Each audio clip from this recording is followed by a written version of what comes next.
There we go. Hello people, what is crack? I like an inspirational way. And G-Man. So, finally, after about a year of fucking planning... Oh, I should be swearing. A year in the making. A year of planning and making. We're here, finally making it happen and finally doing it. It's one we've all been excited to. Yeah. So we'll let you, my guest introduce himself and tell you how he's relevant to this podcast. Well, hi guys, so my name's Matt. I haven't got a fancy name unfortunately yet. We'll maybe come up with one.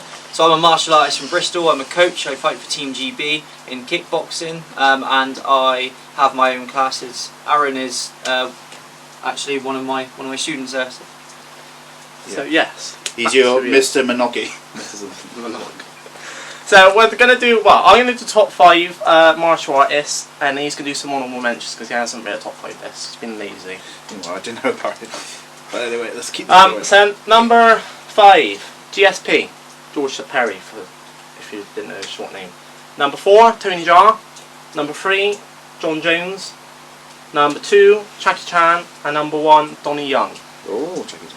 I've got a few honourable mentions because I'm into UFC and old Kung Fu and the latest Kung Fu artists. So some honourable mentions is Jet Li, Scott Adkins, Michelle Yeoh, Ayas Unas, probably saying his name wrong.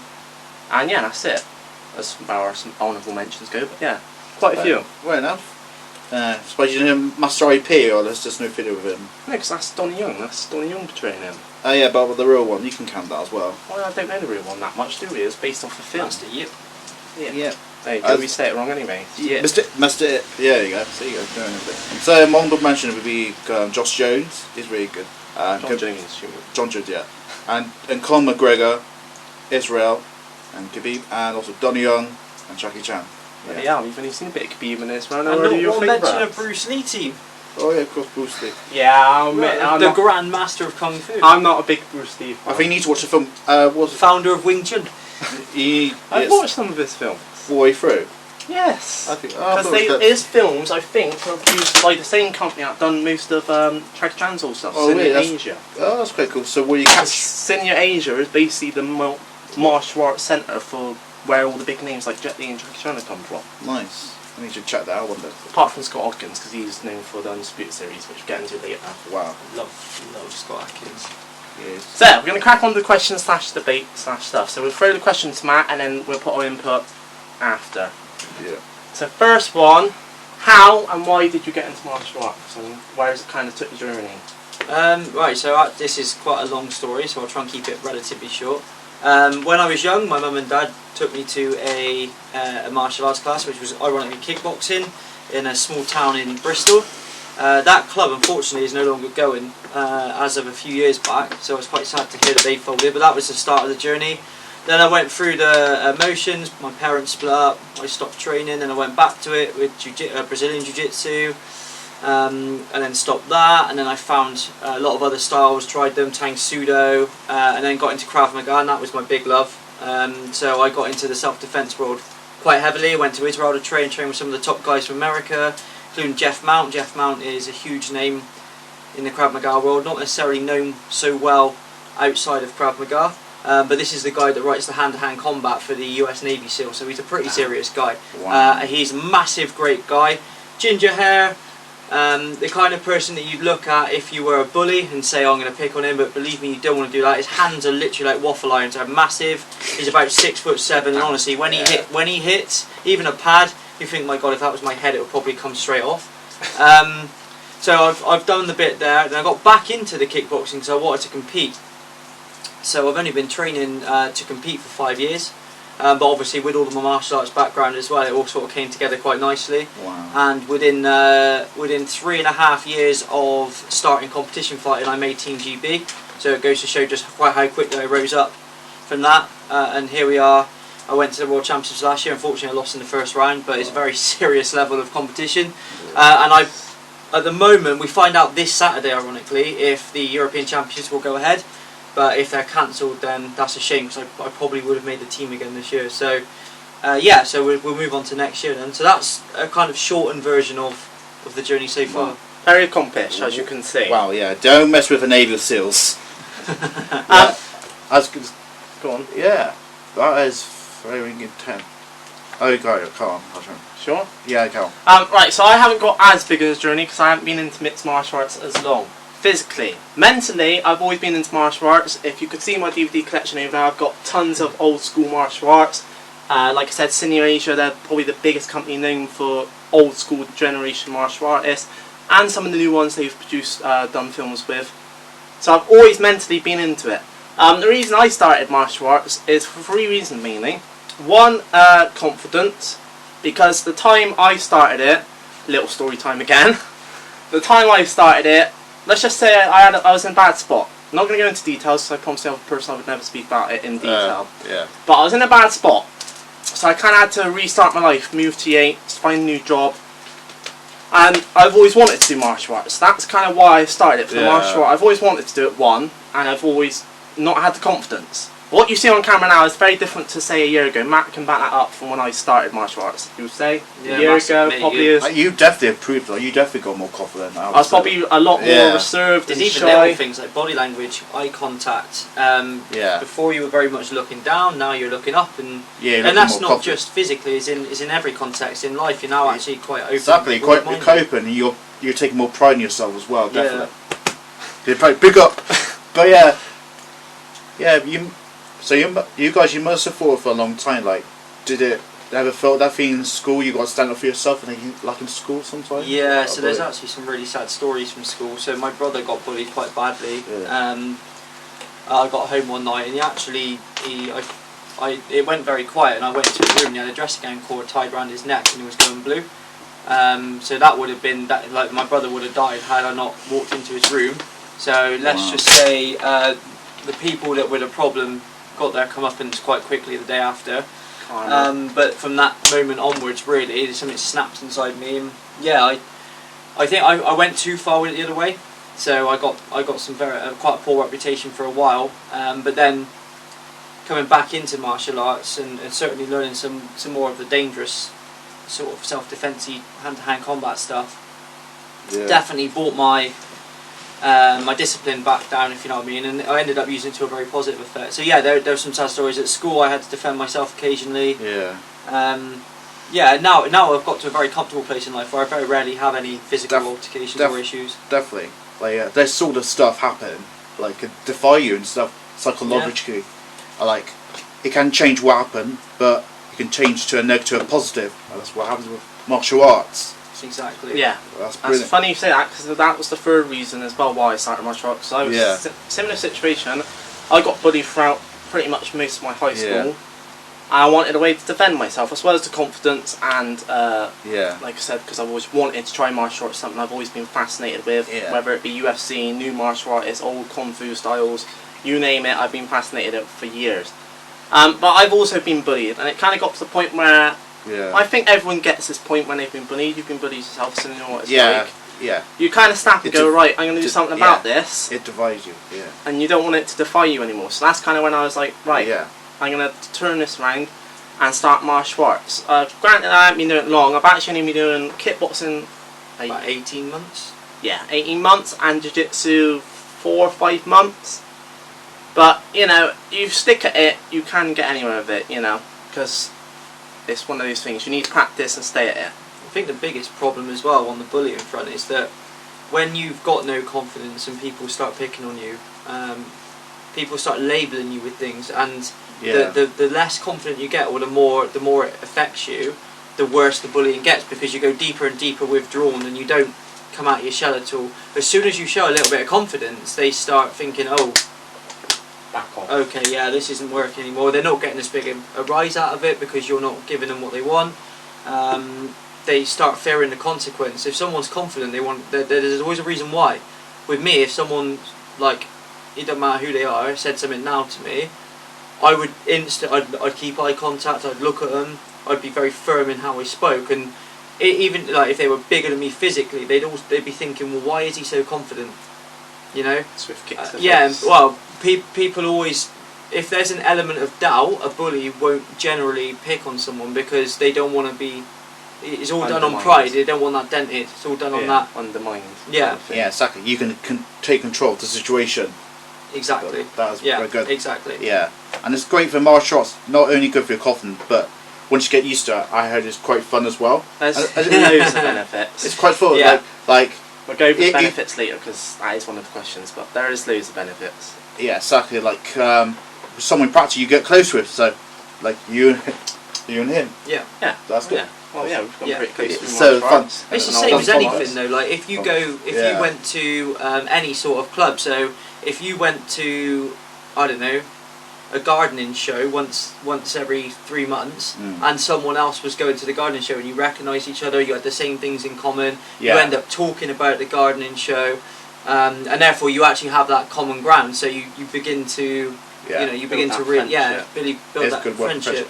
And that's exactly what's happened here. Like Aaron's passionate about MMA, I'm passionate about MMA. I live and breathe martial arts. I do it every single day of my life. Yeah.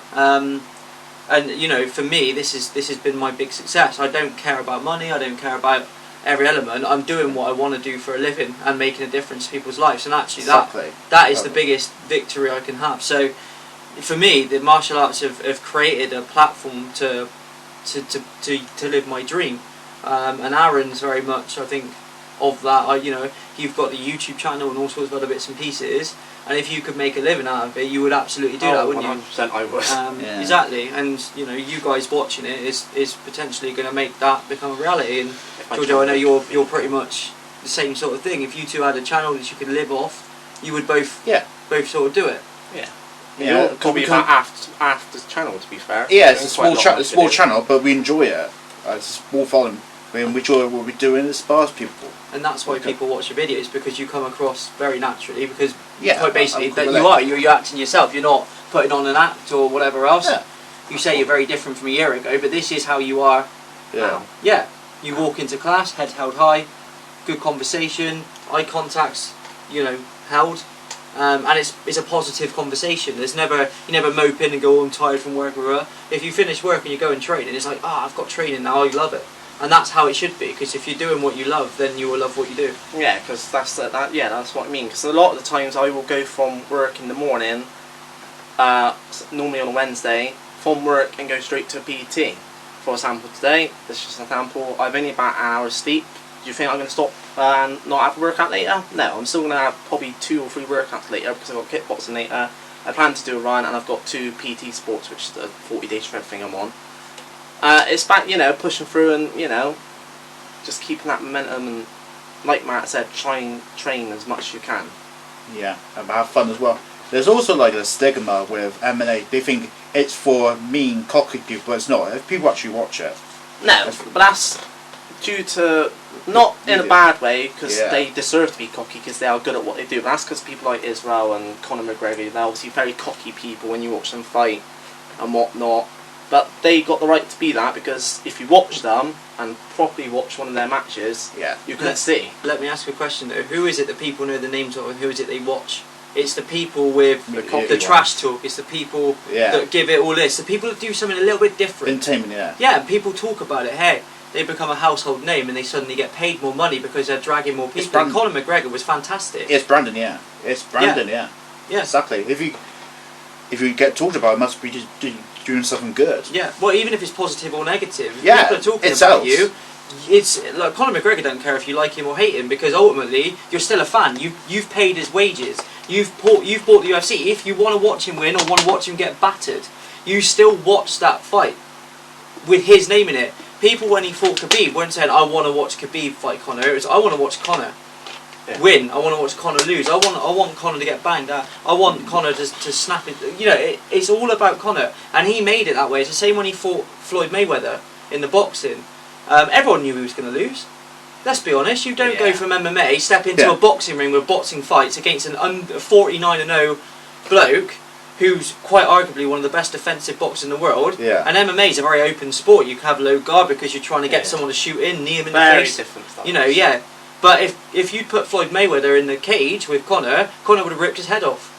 I don't care what anyone says. You can run around the cage all you want. Conor would have just took the middle, let him run, bam. Kick him straight in the head. Maybe, I don't know, Robert. I think John Jones can beat the shit out of Conor, but Floyd. I mean Floyd. Floyd, maybe Floyd could box someone. But trouble with boxers is boxers fight a very different range to MMA fighters.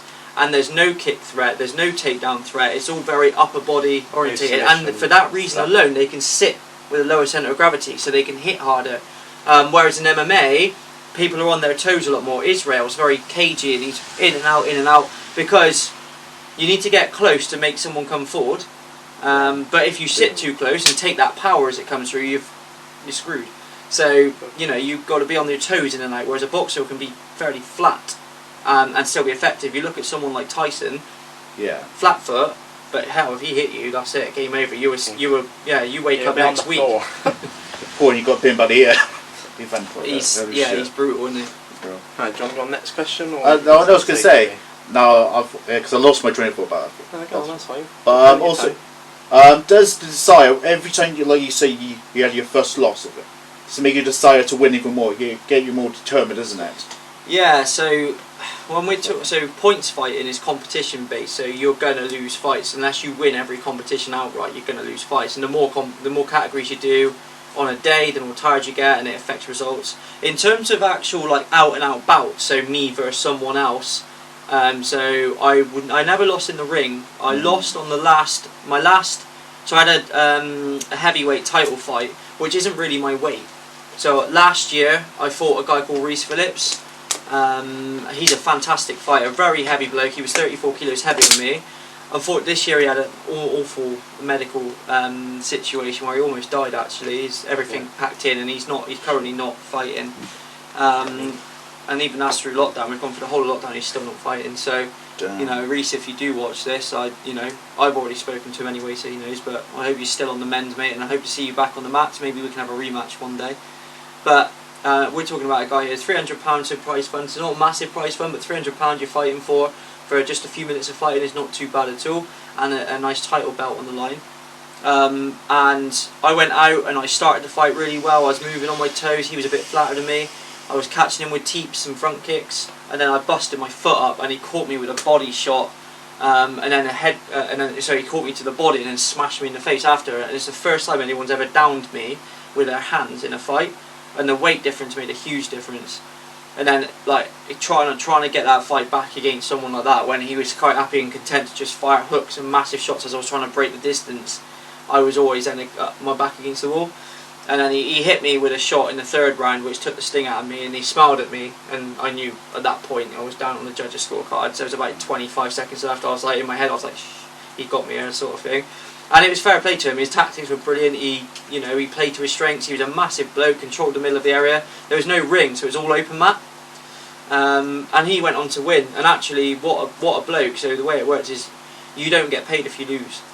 You get paid if you win. But he shared the prize money with me because I took the fight on late notice. I only had a 22-day fight camp for it. So I was nowhere near in my best shape. So, you know, the fact that he showed that, but I don't like losing. So even though all the elements were against me, I came out there and I thought, next time I do that, I am going to be so prepared. You know, I'm gonna keep myself in good shape so that if that does happen again, 22 days is more than enough to get to my prime.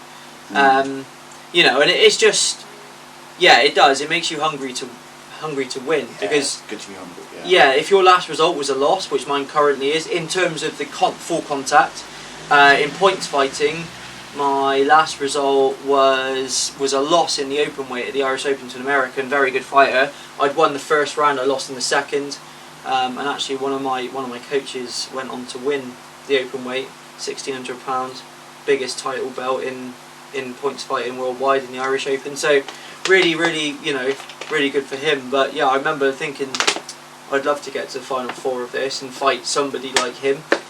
You know what I mean? So so it makes me think, right, well, as soon as this lockdown's over and they start bringing competitions back, guess what? I'm running straight back into it, all as if I'd never fought before, if you know what I mean. Yeah, it gives you that motivation. Yeah, because I want my last result to be a win. Exactly. You want to think, oh, if I don't win, I don't win. No, you want to think, you're hungry. Yeah, be strong. I have to win. Yeah. I need to fight and I have to win. Big fight, yeah. Yeah. I know, because I remember when I saw you at the competition, what was the name of the competition in January? Me? Or Matt?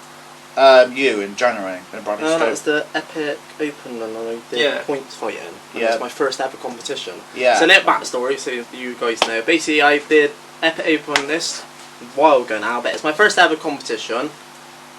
And then I did another one after the Bristol Open, I think I did. No, you did You did the one in Chepstow, didn't you? So yeah. Yeah, so that's... I can't remember the name of the competition now. No, that was the Epic Open. The one you did was the Interclub Comp in Monday, in January. So yeah, basically these were my first 2 competitions. First time I ever fought. And I lost both, you know. Not gonna lie, I took the second one harder than the first one because the first one's point fighting. That's not really my cup of tea. I'm more of a continuous because I'm training in MMA, so I'm more used to the open kind of style and having the space and whatnot and standing forward, because it's a very different way you stand in points fighting, which we'll go over later. And admittedly, as these 2 know, because I think I mentioned both of them on the day, I took the loss kind of bad. I took it to heart quite a bit because I thought I had a better chance. But the thing with these competitions is sometimes you get matched with someone who's a lot better or better. Yeah. So yeah, I took it bad that day. Give the guy, but then, like Matt said, you've got to think about it and it kind of put it back in your mind and use it to make you hungrier, which is kind of what I've done.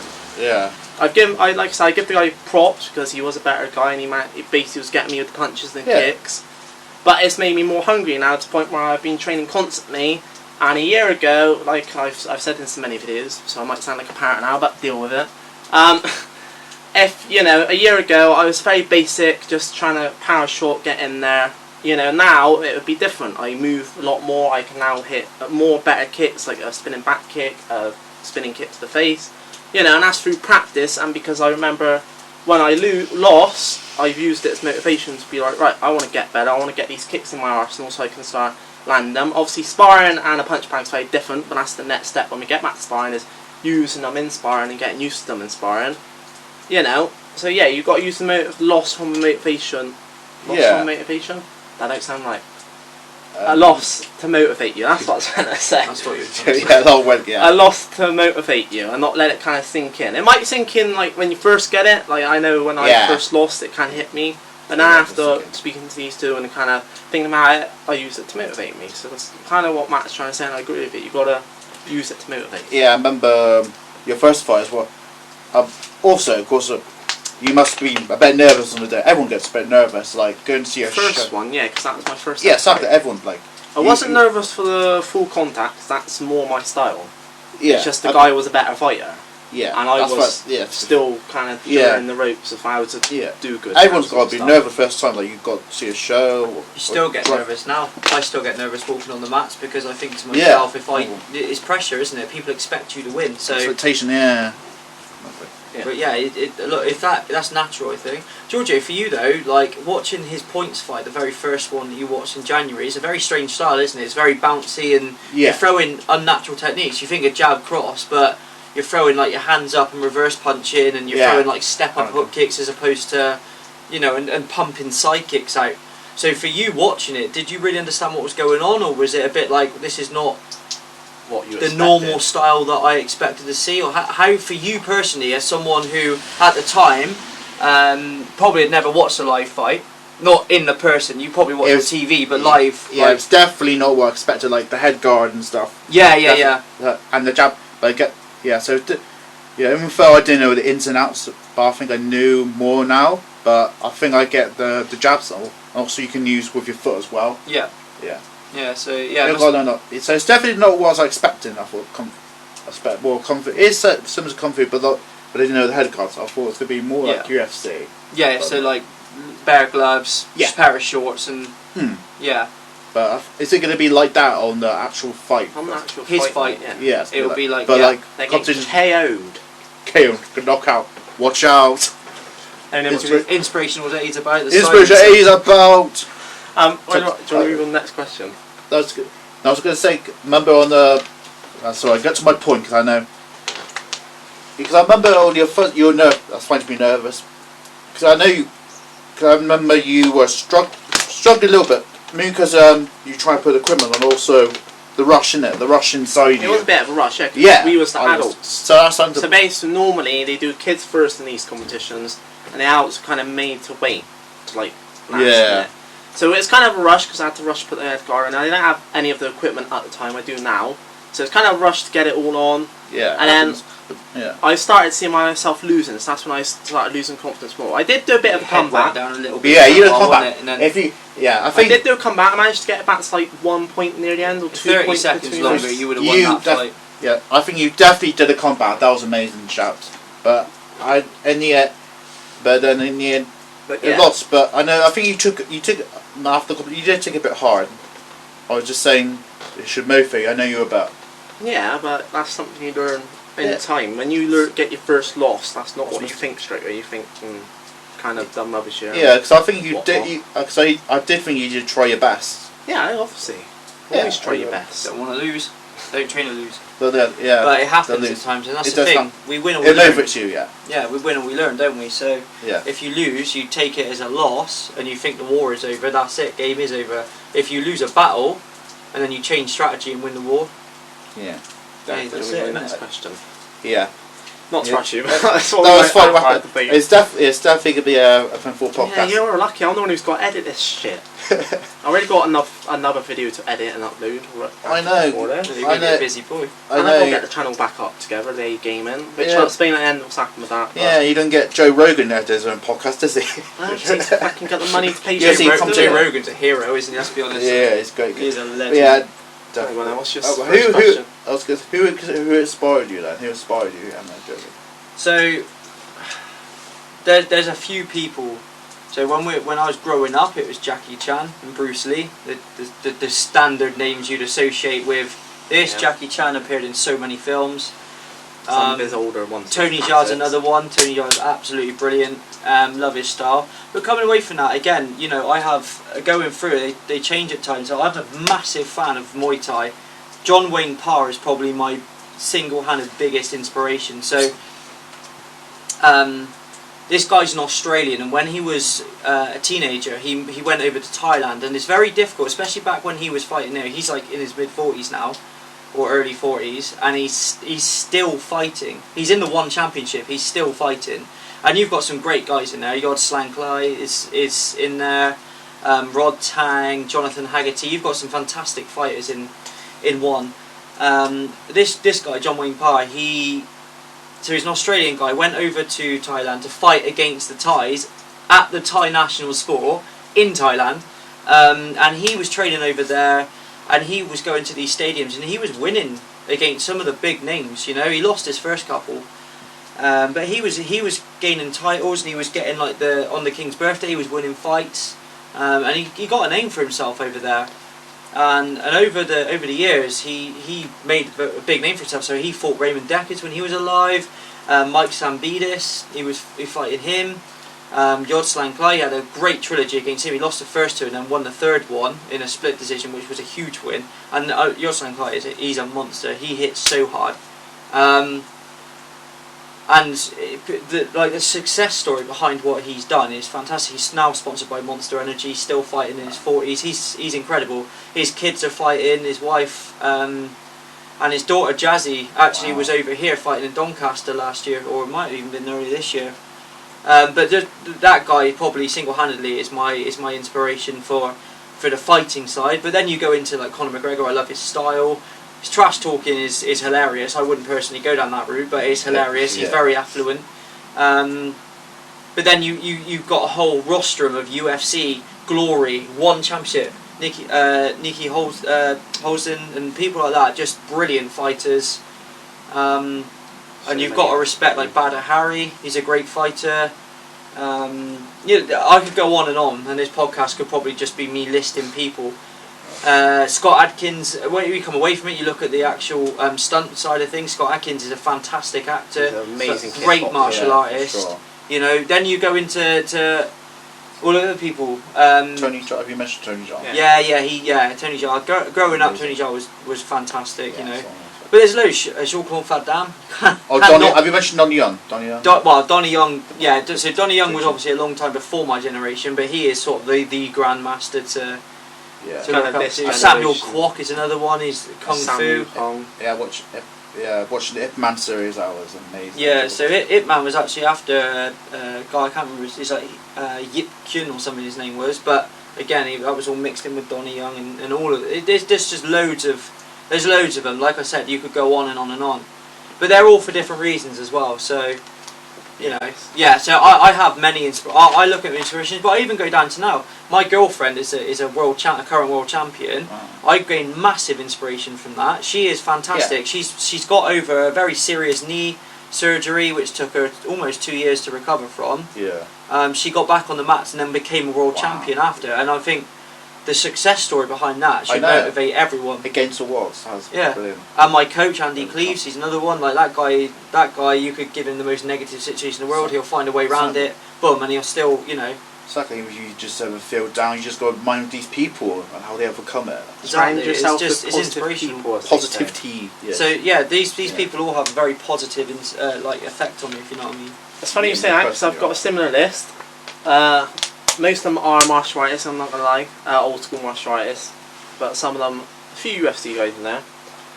So same as you, Donnie Young, because I think he's just an amazing guy and he's trained in so many martial arts. So I actually got a list just for you guys, how many he's trained in. I didn't even realise he trained in this many, but he's trained in Hapkit, I'm probably saying that wrong. Hapkido. Jet Kondo, which is what Bruce Lee made famous. Wuxi or Sharabi, which is a famous style that Jet Li's quite known for. Tai Chi, boxing, kickboxing, jiu-jitsu, wrestling, karate, taekwondo, Muay Thai, and last but not least, because the Wing Chun. Wing Chun was also Bruce Lee. Wing Chun. So Wing Chun was the birthplace for Jeet Kune Do. So Jeet Kune Do was born from Wing Chun. Yeah. No, sorry, Wing Chun. Yeah, Jeet Kune Do was born. Because Wing Chun is obviously very famous from the IP series. But little fact behind Wing Chun, I might get this wrong. I'm sure Matt will correct me if I'm wrong, but I'm pretty sure when you get taught Wing Chun, it is to use your opponent's energy against them and their attacks against them. That is the basic style of Wing Chun. So you are taught to use your opponent's strength and their attacks. So if you watch any IP series, you'll see these things happen. So you'll see like him get attacked, and it won't necessarily be him punching them or kicking them back. It'd be him kind of defense and then doing a move. So it's like using their energy against you. That is the main core style of Wing Chun. It's very linear as well. There's no rotational movements at all. It's just bam bam, straight down a straight line every time. They're really well, no, quick. it does feature one of my favourite moves, the 1000 punch that he does. You know, when he's there and he's like punching his shadow in one go. Have you ever, before doing that yet, have you practiced doing that? No, because that's not realistic in a fight. You just get hit with a hook or... And if you don't land, that's a lot of energy to expel, and you start gassing after. You might can try it on fun. And then obviously Jackie Chan, absolute legend. The fact he does his own stunts as well, that's just unreal. Same with Tony Jaa, he does his own stunts, which again is unreal. Jackie Chan though, Rush Hour. Yeah. I know it's a comedy, but Yeah. brilliant. It goes to show that Jackie Chan is multi-talented. He's not just a great martial skill. Yeah, he's got his own stunt crew, hasn't he? Yeah, he's got his that's what I mean. His stunts are great. He does them all himself, but he's got the humour. He's got the acting. He is a very, very solid all-rounder, isn't he? Yeah. Have you watched Shanghai Nights? Is that Shanghai Nights? Yeah. Yeah. Is that good? I need to check that out. Yeah, you watch it. Definitely. His older stuff's better, to be honest. and also- if you want stunts. Also, do you know some of the Cornetto trilogy, like The World's End and that? I've not actually Shaun of watched the Dead. it. Do you know Jackie Oh Chan? no, wait, yes I have. Jackie Chan's trainers actually choreographed one of the fight scenes. Is he? I didn't know that. Yeah, he did that for The World's End. So you watch The World's End, there's a lot of choreography into it. You can see why. Oh wow. I might have to check that out then. Yes, I wish shame Hollywood doesn't do all these. Yeah, Don't have to do a fight scene yet. they don't. That is the Sometimes. difference. I've said this in my previous MMA series I've done, but so you guys know, Hollywood isn't true martial artists. There's a few out there that do. Triple Threat is a very good Hollywood film. That stars Michael J. White, another brilliant martial You look at artist. things like Mission Impossible, and the Bourne series are very good because Jason Statham is a good martial artist. Yeah. Things like Taken is good. Liam Neeson does know his martial arts as well. Undisputed series, because that's obviously what made Scott Adkins very famous. Yeah. Never Back Down was a great film. Absolutely great film. But yeah, that's not kind of because they mix those films. They basically mixed a lot of action and explosions with the martial arts. If you want true just martial art films, you need to go for stuff like I've mentioned. I was watching this the other day, but I kind of fell asleep. Senior Asia, they're the ones that have done most of the classic old school martial arts with Jet Li, Jackie Chan, Bruce Lee, I think, did a few under their name as well. House of Cards is good. Tony Jaa, I think, has done a few under their name. Yeah. That is the true martial arts. And also Flashpoint. The Flashpoint scene was Yes, insane. We'll talk about that Talk later. that in a bit, but Flashpoint, because that... Wow. And then, yeah, John Jones, GSP, they inspire me because John Jones kind of got that flashy stand-up style, which is what I would like to get to one day. GSP is very good on the ground, which is what I want to be, hence why I do jiu-jitsu. But he also is very good at point fighting. He's also very good at He's a point great fighting and kickboxer. kickboxer. He's a great kickboxer. And obviously, like Matt said, you get inspired by the people around you. So Matt inspires me because he's done a lot of charity stuff. There's a lot of things he does that I want to do and techniques that I want to learn. You know, eventually, not just yet, maybe later on in the year, I want to learn how to do a tornado kick. Very ambitious, but I reckon, you know, give it time, I might be able to do it. So yeah, that's the people that kind of inspire me. Any that you like or your favourites, because I know also you don't do martial arts yourself. I think I'm sure there's still. I mentioned, I respect Donnie Young as well. Donnie Young, yeah, he's a classic. And Conor McGregor and Israel. I actually watched his podcast the other with Joe Rogan. Israel. Yeah, so you Joe Rogan is a hero. Yeah, definitely. Yeah, I do know he's an M&A commentator now. That's why he does a lot of M&A podcasts. Yeah, he's an MMA commentator. So yeah, he's very good what he does as well. Podcasting. Ariel Helwani does the same sort of thing as well. He hosts a lot of these guys, and if you haven't checked his show out yet, Ariel Helwani, you want to check his out because he's it's amazing as well. Yeah. And it's amazing that Joe doesn't ask too many questions. He just lets the person talk in as well. It's amazing. Makes the person comfortable as well. To casual. Joe Rogan trains actively. The guy is he's actually a very skilled fighter. Yeah, martial artist. he actually did martial arts and boxing as a kid. So that's insane. And he's friendly with a lot of the guys on the rostrum. So because he calls, doesn't he? At the end, he interviews the fighters. He knows the guys on the circuit. So yeah, he gets them all on his show. And actually, a lot of the stuff. John Wayne Parr, the guy I was talking about, one of my biggest inspirations. He's actually trained Joe Rogan. Really? Yeah, you watch that, type that in, type John Wayne Parr, Joe Rogan on. Wow. We won't do it now to get copyrighted. On YouTube. Yeah, don't do it now. Yeah, we're not Joe Rogan. Roll up. Roll up. No, Imagine, he is. Interesting fact you told me, which I didn't actually know myself, is how much research we've done. You're Israel. Yeah, Tony. I think I said his name. Adesanya. Yeah. Adesanya. He is actually inspired by Tony Jaa, you said, didn't he? Yeah, that's why he said watches all Tony Jaa films. Yeah, he looks up to us. There you go. That's what I mean. A lot of these UFC fighters are actually inspired by these martial artists. If you ask a lot of them, because I've seen a lot of interviews where most of them will say Bruce Lee, but there's a few that say Jackie Chan and Jet Li and the more. The less known ones, because everyone knows Jackie Chan pretty much, everyone knows Jet Li pretty much, and everyone knows Bruce Lee pretty much, and Donnie Young. But Tony Jaa, I would say, and Scott Adkins, not many people know compared to... If you used to go on the street and say, name a martial artist, most people go, Jackie Chan, Jet Li, Bruce Lee. They wouldn't say Tony Jaa, Scott Adkins, Samuel Hung, Max Zane, Iozonas. I could go on, I know pretty much most of them, but... Yeah, exactly. If you want to get inspired to become better, especially as UFC fighters, study the greats and become greater. That's why I think. Yeah, absolutely. No, fully. Right, Israel's phenomenal. He's actually. I think you had a question. Do you see a question already? I think. No, that's my question. Okay. Who? No, hang on. That was your question. I said inspires. My question now. Sorry? So again, let's track here. It's definitely going to be about a 2-hour podcast, but we're making it worth it. It's giving you a lot of information. Yeah. I'm hungry. Well, you have to wait. I'll wait. I'm tired. All right. Fair enough. Right, so we're both. I'm hungry. Yeah. How has martial arts changed over the years, you think? Well, in terms of style or in terms of public sort of opinion? Styles and public. So I think it was very, very karate based in the 80s. Obviously, some of the Karate Kid we mentioned. I know you have mentioned Mr. Miyagi earlier, which when we were younger, everyone wanted to be Mr. Miyagi, didn't they? He's he was brilliant. And then the famous crane kick came out. I think it was very traditional back in the 80s and 90s. Mainly because that was how all the films were based on traditional, so everyone would be doing like chops and all of this. Yeah. And then MMA was born properly in the early 2000s, going through. Because one of the Gracie Barra guys that kind of stepped in the cage. Royce and Gracie, I think it was, and he stepped in with people like Ken Shamrock and Chuck Liddell and all of these people back in the day. And actually Gracie was the first champion of the UFC, I believe. Yeah, he dominated for a while. Yeah, because no one could work out his style, but then he got smashed up in one of his fights. But he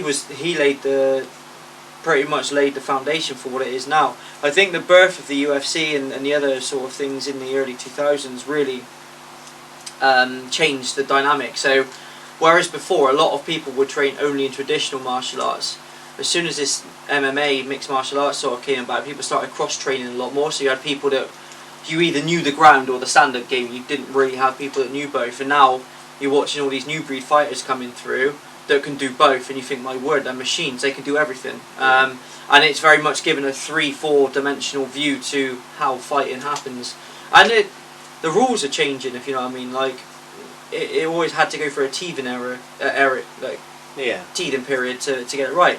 Like for example, 12 to 6 elbows are illegal in MMA because it's so dangerous. But there was times when you saw people doing this. Straight on. You know, I think John Jones got disqualified from one fight for dropping an elbow on someone's head, or something like that. I can't remember, but yeah, it was straight like that. It was either way. He got disqualified. He got no contest in the fight. So you actually look at how it's adapted, and it has gone from being a very traditional like line work sort of style to a lot more sort of dancing, and you know. But it has been there for a long time. Points fighting's been around since God knows when. Because even like our head GB coach Neville Ray, he's now in his 70s, and in his prime he was God knows how many world champion. Our president Peter Edwards, he's exactly the same. These guys were smashing the world circuit up in the 70s and whatnot, and you know they're still phenomenal now. They still train now, and this goes to show obviously the growth of what martial arts does for you in terms of your life. They can still pull this stuff in their 70s, and you know I see people that are 20 that can't throw punches, and that's generally because they've never been exposed to martial arts or they're not interested in the martial arts. But yeah, it's definitely adapted to become more, you know, I think things like Krav Maga have become more mainstream as well. So Muay Thai is big now, bigger now than it's ever been, especially with things like the One Championship. Keep Your Good Workout One Championship, fantastic stuff, my favourite. But yeah, like it's just become a lot more dynamic now, and I think it's nicer on the eye, it's easier to watch now. Yeah. You know. Yeah, I have to agree with you there, because that's one of the points I was going to make. It's definitely changed over the years, definitely changed styles, like a lot in the back in the day. Like you said, back in those days it's very one-dimensional, one style, whereas you look today, not just in UFC, in mixed martial arts, you look at like Donnie Young. I know we're referencing him a lot, but it's because Donnie Young's... He is the master. He's got he's, like I said, a mixture of styles. One of his films, Flashpoint, we'll talk about later, shows that in a very good way. And then you've got people like Israel and Conor McGregor, who are very mixed fighters, and Daniel Cormier, who's a wrestler but can also box you. You know. Just talking about DC, did you see that eye poke from Stipe Miocic? No, I haven't been able to see that. They had a title fight at the weekend just gone. DC's now on about retiring Daniel Cormier, but I did read about that, but I hadn't seen the fight. Yeah, well, it was a title fight, and Stipe Miocic is a very good fighter. Good scrap between the two of them, but then the open hand, DC was actually warned a couple of times in previous fights, even against Stipe, for eye poking. So it's ironic, isn't it? That and if you see the actual picture, like his finger disappears in his eye socket, it's absolutely disgusting. And that was in the middle of the fight. DC finished the fight, lost on points, got dragged out of there on a stretcher. He was completely blind in one eye. I don't know what the current status is, but he was completely blinded in one eye. That if you see the picture, his finger is in his eye. It's horrible. So maybe check that one out. No one to that. So yeah, definitely agree with how it's changed over. There's a lot more mixed styles in. You still got guys like Tony Jara is mainly a Thai kickboxer, but you do get UFC guys and like I said, guys that have got mixed styles. I also think it's I've got it written down, more accessible. There's a lot more clubs around nowadays. Yeah. Like for example, Epic Martial Arts, which one we go to, has Kung Fu, kickboxing and boxing classes, as well as fitness classes and all sorts. We're going to be bringing Muay Thai next year as well, Muay so there's Thai. lots going on. You know, so there's a lot of accessibility now. I think compared back those days, there wasn't many clubs open, there wasn't many martial arts, different style martial arts you could train in. You know, I train jiu-jitsu as well, which is just up the road from me. I would train the wrestling if I could, but I don't know where everyone is. I got a lot to pay out already. So yeah, a lot more accessibility, and I think a lot more acceptance. What I mean by that is back in the day, and this from what I've heard people say, jiu-jitsu, it's a very technical game, because it is very technical, and it's very ground-based, because that's what it is. You're looking for submissions, you're looking for translations. But back in the day, people would call it, names. I'm not going to say names because I don't want to get demonetised, but they would say it looks stupid, or it's silly. It looks like they're to try and wrestle each other, that sort of stuff. But what people don't realise is that kind of sport, especially jiu-jitsu, is a lot of technical stuff, because you've got to do a lot of putting the legs out at the right positions, holding their leg down, holding their arms down, translation. It's ironic, isn't it? It's known as the gentle art, but actually when you go sparring, it's not gentle at all. Anything but, and you come out battered and bruised. Yeah, first lesson I did, I was absolutely battered, and I still get battered today. Obviously I got better at it, but you still get battered. But that's why I mean a lot more acceptance to that sort of martial arts and stuff like that. Have you ever bleed yet? I've bled those times, I've been kneed in the face after that. Half the time I come from... Wow. This quite ironic. I've said this quite a few times to my mate in class, it's quite ironic. You would think I'd bleed more from doing kickboxing. I don't, I bleed more from doing jiu-jitsu, because half the time I get caught with a knee to the mouth when I'm rolling about. Yeah, if Batman asks you, do you bleed? You say, yeah, I do. So yeah, go on then, your question next. I think we've covered that one pretty well. I think a segue, anyway, about martial arts. Why is martial arts good for confidence? I think when you learn the martial, so first thing is obviously most martial art classes get you fitter, and when you're fitter you feel healthier, so therefore you're radiating that positivity from yourself, and people notice a difference around you, and that kind of then elevates you to do it more and more and more. So obviously you feel better, you look better, and you're more active, you get more flexible. But I think learning to be able to hit very well gives you that confidence. You think, if I ever need this, it sort of gives you that backing where you think, if I ever need this, I can really look after myself now. Whereas if you've never trained in it, you kind of I've had conversations with people that have said, I've had nightmares that someone's attacked me and I've had no idea what to do. I've frozen, and I think to myself, that's really quite a powerful thing to dream about, if you know what I mean, because it's it can actually scare you, and it's not even a reality, it's just your fears. So definitely gives you that sort of edge of feeling like you can look after yourself. But again, it also gives you a massive social circle. So you're training around people that have exactly the same kind of mindset as you. So you build a social bubble with that, a social sort of group, and then this makes you feel like, a lot of people, when they've never done it before or something, they'll think, I'm the only person that really is into this. I don't know anyone else who does it. I don't want to seem like I'm being singled out for being a bit weird, but actually it has a very adverse effect. People respect you for doing it. So, when people's opinion of you starts changing, and you're sort of bringing yourself up, so to speak, and other people are like, oh my god, they're doing amazing, they're doing really well, love the change, love the attitude, and it gives you a massive lift. So I think in terms of your confidence, it gives you that outward. So it's a physical change as well. You go from being here to being hey, and it makes a difference to people around you, and people will comment on that. Yes, I agree with that. I get the same. A lot of comments from when I've changed, and comments on Instagram mainly, of how people said I look more confident, I feel more confident. Yeah, as we said. Yeah. What's easier for you, jiu-jitsu or MMA? Well, do you mean kickboxing? Yeah. Kickboxing, yeah. To do kickboxing. Yeah. Because, like I said, jiu-jitsu is a very technical game. There's a lot of little things you've got to remember of that. Kickboxing, it's intricate, isn't it? It's very. Don't get me wrong, kickboxing's hard. It is hard, but it's much more easier to learn the techniques, especially if you've got a punch bag. You can just practice at home. Jiu-jitsu is a bit harder, because unless you can get a proper jiu-jitsu doll, and which they cost quite a bit, the only time you can really practice in class, and unless you go 3-4 times a week, the technique won't stay in your head.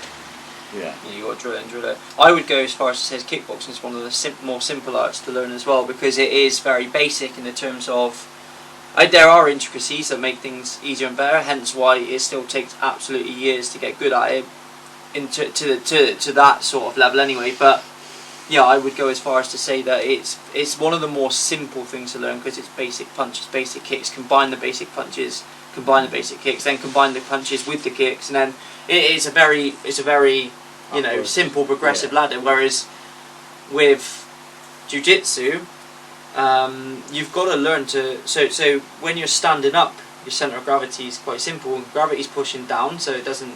You don't have to worry too much about that. As long as if you can build up your sort of body's adaptation, so your balance, being on your toes, your speed, your calf strength, and all this sort of stuff. Boom, it's fairly simple. With jiu-jitsu, you're learning to try and fight someone on the floor, but with gravity coming down, the 100-kilo pin is horrible. If someone actually lays across your chest and wraps you up, and you start, because the natural thing is someone is pinning you to the floor, is to struggle and fight it. And that's but actually, it's the worst thing you can do, because you absolutely drain yourself of energy, and then you've got nothing left, and then they take your arm, bam, gone. So you've got to learn to be relaxed in a situation where you're probably in quite a lot of discomfort. And I remember that was one of the main, because I've done jiu-jitsu twice, but I've never really taken it that seriously. I'm going to actually start it again, ironically, next year. But the things I remember from sparring is I was always sparring with people that was still quite powerful and heavy. And every time I tensed up and strained, that was it. Bam, I was gone. Arm was there, boom, ripped. And then I'm thinking, oh no. And it's so hard to transition from that position to a safe one, and then you make one bad mistake and they lock it in. That's it. You've got to tap. Yeah, that's what I mean. Like you said, you've got to learn to play defense and attack at the right time. Kickboxing is a bit easier because you can kind of gauge the opponent. Jiu-jitsu, like you said, you're on the floor. You've got the person's weight on you. You've got to really learn to be patient, because that's one of the things you'll learn straight away. Obviously, when I first went in it, I did what Matt said. Just try to use my power, just push people. That don't work in jiu-jitsu. If they're a higher grade or even know a little bit more than you, how it works, they just get you in a submission, translate, get you another submission until you tap. You've got to really learn to defense, attack, take your time, be patient. So that's why it's much more of a technical sport. And like we said, there's so many little intricate things that you've got to remember to put a certain leg down to get past their guard, or put a certain arm down. Make sure you keep your arms in, because if you put your arms out, they'll grab it. And trust me, even if you don't want to be arm barred, they'll just rip it apart until you're arm barred. I've had that. Where someone's literally just yanked it and that's it, I'm gone. It's a horrible feeling when you start feeling the stretch on the shoulder. You think, whoa, that'll do.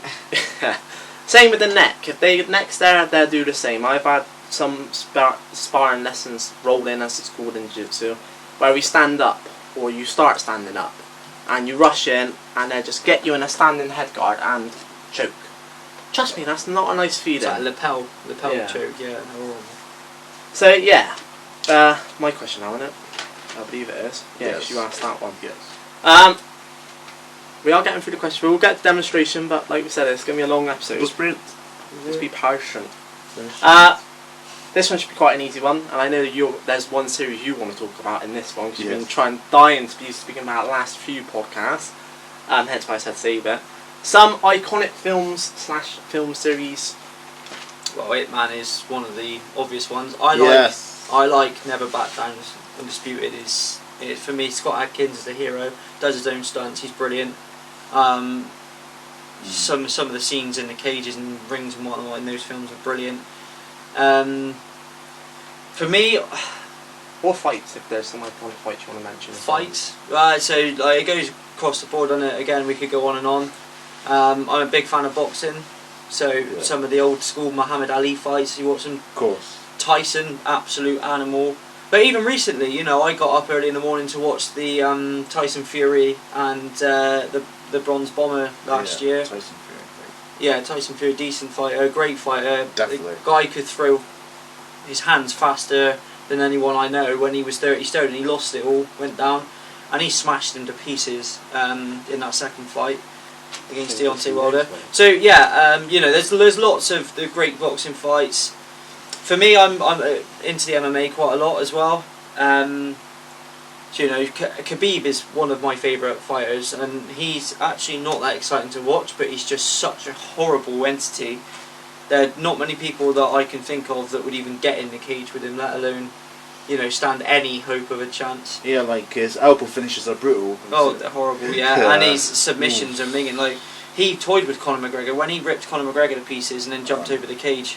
He had him in all sorts of positions. He had him in a rear naked choke, released it so he could drop the elbows on him again, and I'm thinking, my word, he's toying with him. It was like a lion playing with his food, if you know what I mean. Yeah. Conor McGregor, although I love the guy, he was a gazelle. He was getting he was getting yeah, he was literally being played with.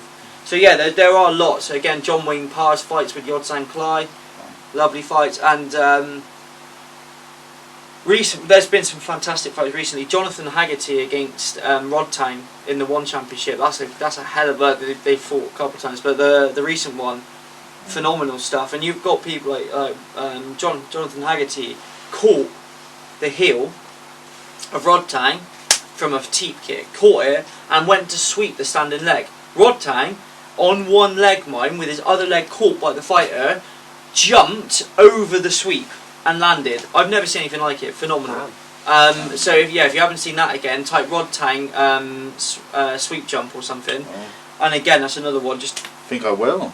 It's you watch it and you think, did he actually just do that? Like, how did he do that? Yeah. And you watch it and it's in slow mo. It puts it in slow mo. It's just like, wow. Like, how many people would actually do that? Another person to mention actually is Liam Harrison. That guy is a serious fighter. He's another Muay Thai fighter. Unbelievable fighter. Brilliant. From in the UK, he's from up north. His fights are fantastic. So if you ever get to watch him, he's also a One Championship fighter. Brilliant guy. Go on, I'll let you go first. I know you're dying to back this series. So yeah, the IP man is where's the best one you've ever seen? The best. So yeah, I've seen all four. So I'm kind of like, I still reckon the first one. I think the last one, but why do you think the first one? I think the fourth one or the last one was a lot better than the third. The third one for me was weak in comparison to the rest. Yeah. Yeah. Go on. Yeah, because I know the third one because it was more story driven than maybe that's why it's supposed to be emotional. Yeah. I think you probably want more fight in there. There's more stuff. Well, there was a big payoff, but There was, yeah, sure. the problem is people were obviously expecting the big payoff to be Tyson versus Don Young's character, but really the payoff is who's the best Wang Chi master when he goes against Max Singh's character. Exactly. The problem is with some film, you may have great choreography, but then the story may not drive you as much. And you expect more fights as well, probably. Yeah, and I'd say for me the first one, because in the first film you get introduced to all these characters, you see their story, the story builds up. Where in the second one, obviously, you know the characters by this point, so it changes the dynamic of it. Obviously there are new twists and turns and everything else, but for me, just getting to know the characters, getting to learn the styles, and if you've never watched martial arts before, that must be like a real wow. Yeah, this is incredible. Yeah, exactly. It blew my mind.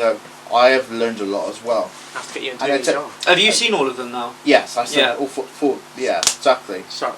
Yeah, we tried to watch the fourth one on Pirate Copy, but then it didn't work.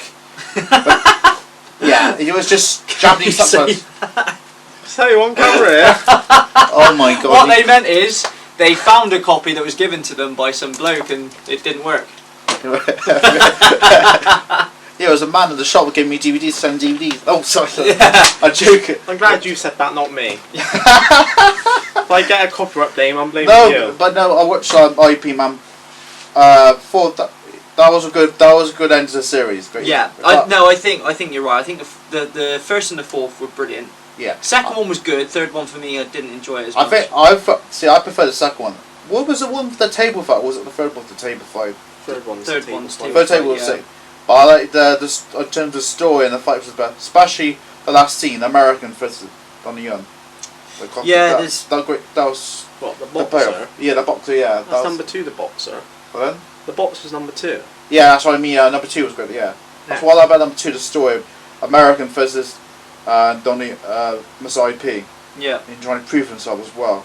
Yeah. Yeah, it's hard because they're all good films, and what you just got to look at the actual quality of the actors in these films. They're just like wow. Yeah, and what I love about them, although number 4 is my favourite, there's a reason behind that which I'll explain in a minute. The reason I love them is because each film is a different reason why he's fighting. Like the first one, he's fighting for his country. Second one, he's fighting for his fallen master. Well, not his fallen master, but one of the masters who gets brutally murdered. That's why the second one is so good. Yeah. Because it's such a heart-wrenching story. And like you said, the dynamic changes so much. That's why the third one for me kind of didn't have that. Yeah, it's more. Third one's more story. There is obviously the big payoff storyline is that who is the Wing Chun master, because You know, he does fight Mike Tyson, but that's more of a tease fight. They don't actually have a proper fight. The main fight is between Matt Sain's character, another amazing martial artist, to prove who's the master Wing Chun. Which I know they do that in number 4 again, because there's another master who fights, that's also a Wing Chun master. But number 4's main storyline is about, again, kind of him proving what's the stronger martial artist, Chinese martial arts or Scott Adkins style, which is American kickboxing. Which is actually adapted, because kickboxing originated in Japan. So so it was an Asian martial art which was adapted by the Americans, and then earlier in the 20th century. But yeah, that's why number 4 is my favourite, because Scott Adkins is my favourite. I think that final fight is just it's ridiculous, isn't it? Especially when he's like broken his leg or his arm. I think it's his leg or arm he breaks of the Scott Adkins, and then just gets in the throat and he walks away like injured, and then you start getting them clapping, the Americans. I think it's just, I know, like we said, it's a really good ending to a really good series. The spin-off ones are good as well. I have got the spin-offs and watched them. I need to watch that. I need to watch them. I've never actually seen them. There's 3 spin-offs. What? Yeah, there's one with Matt Sain's character. Game changer. There's one with Matt Sain's character, the Master C, because that's what it's called. There's the final fight, which is like an old version of IP Man, and then there's one with actual Donnie Young's actual son in it, which is like a prequel of him in his teens, basically. Wow. But there's a really good fight scene. He does like this dive and elbow twisting elbow move. Yeah, I like how, especially in the first one, everyone trying to fight What, when he fights like 10 people at once? Yeah. And it's like, just give it, he's stronger than every pupil. And they're like, oh, I could beat you, I could beat you. He proves everyone wrong. Yeah, exactly. Gone. That's insane. He does that. I was like, even though he's going to win, I thought, no way he's going to win. I thought, yeah. So wow, that's amazing. He does that. And I love the creativity of all the choreography, of all of the fight scenes, because it's never just punch, punch, punch. There's always something different about everything they throw, and you think, what I love mainly about the traditional martial arts side is the patience that goes with it. So they never look unnerved, they never look, and it's all very, but then it's blah, blah, blah, blah, and you think, how have they gone from that to that? Out of nowhere. Exactly. Talking of fight scenes, have you guys seen the remake of Kickboxer? No. I think it was in 2015. There's some great fight scenes in there. The first one, I'm trying to think. The original one, I think, was Jean-Claude Van Damme, I think. Yeah, really? The remake, then he goes against Batista. Yeah. And then the second one he goes against the Mountain. Yeah, the guy from Game of Thrones. I've got one. I did that. Magnuson. He's actually he's one of the strongest men in the world. And he is stepping in the ring with Eddie Hall, who was the other guy. So wow, Eddie Hall. Oh, yeah. Just a quick backdrop for you. So Eddie Hall did a 500-kilogram deadlift, which is the world record of a standard deadlift, and he actually held it for so long that he had blood coming out of his ears and he collapsed. It was really bad. Wow. Yeah. World's strongest man. Serious guy, seriously strong guy. But then Magnuson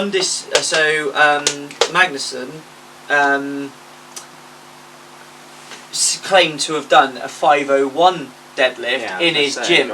So, because it was unverified, people have said it was true, he did it, because it was in his gym and unverified, there's this whole thing that's blown up. So I don't know how much of it's a publicity stunt, but they're having a boxing match. 2 of the biggest, strongest guys in the world are having a boxing match. Can you imagine the power generated?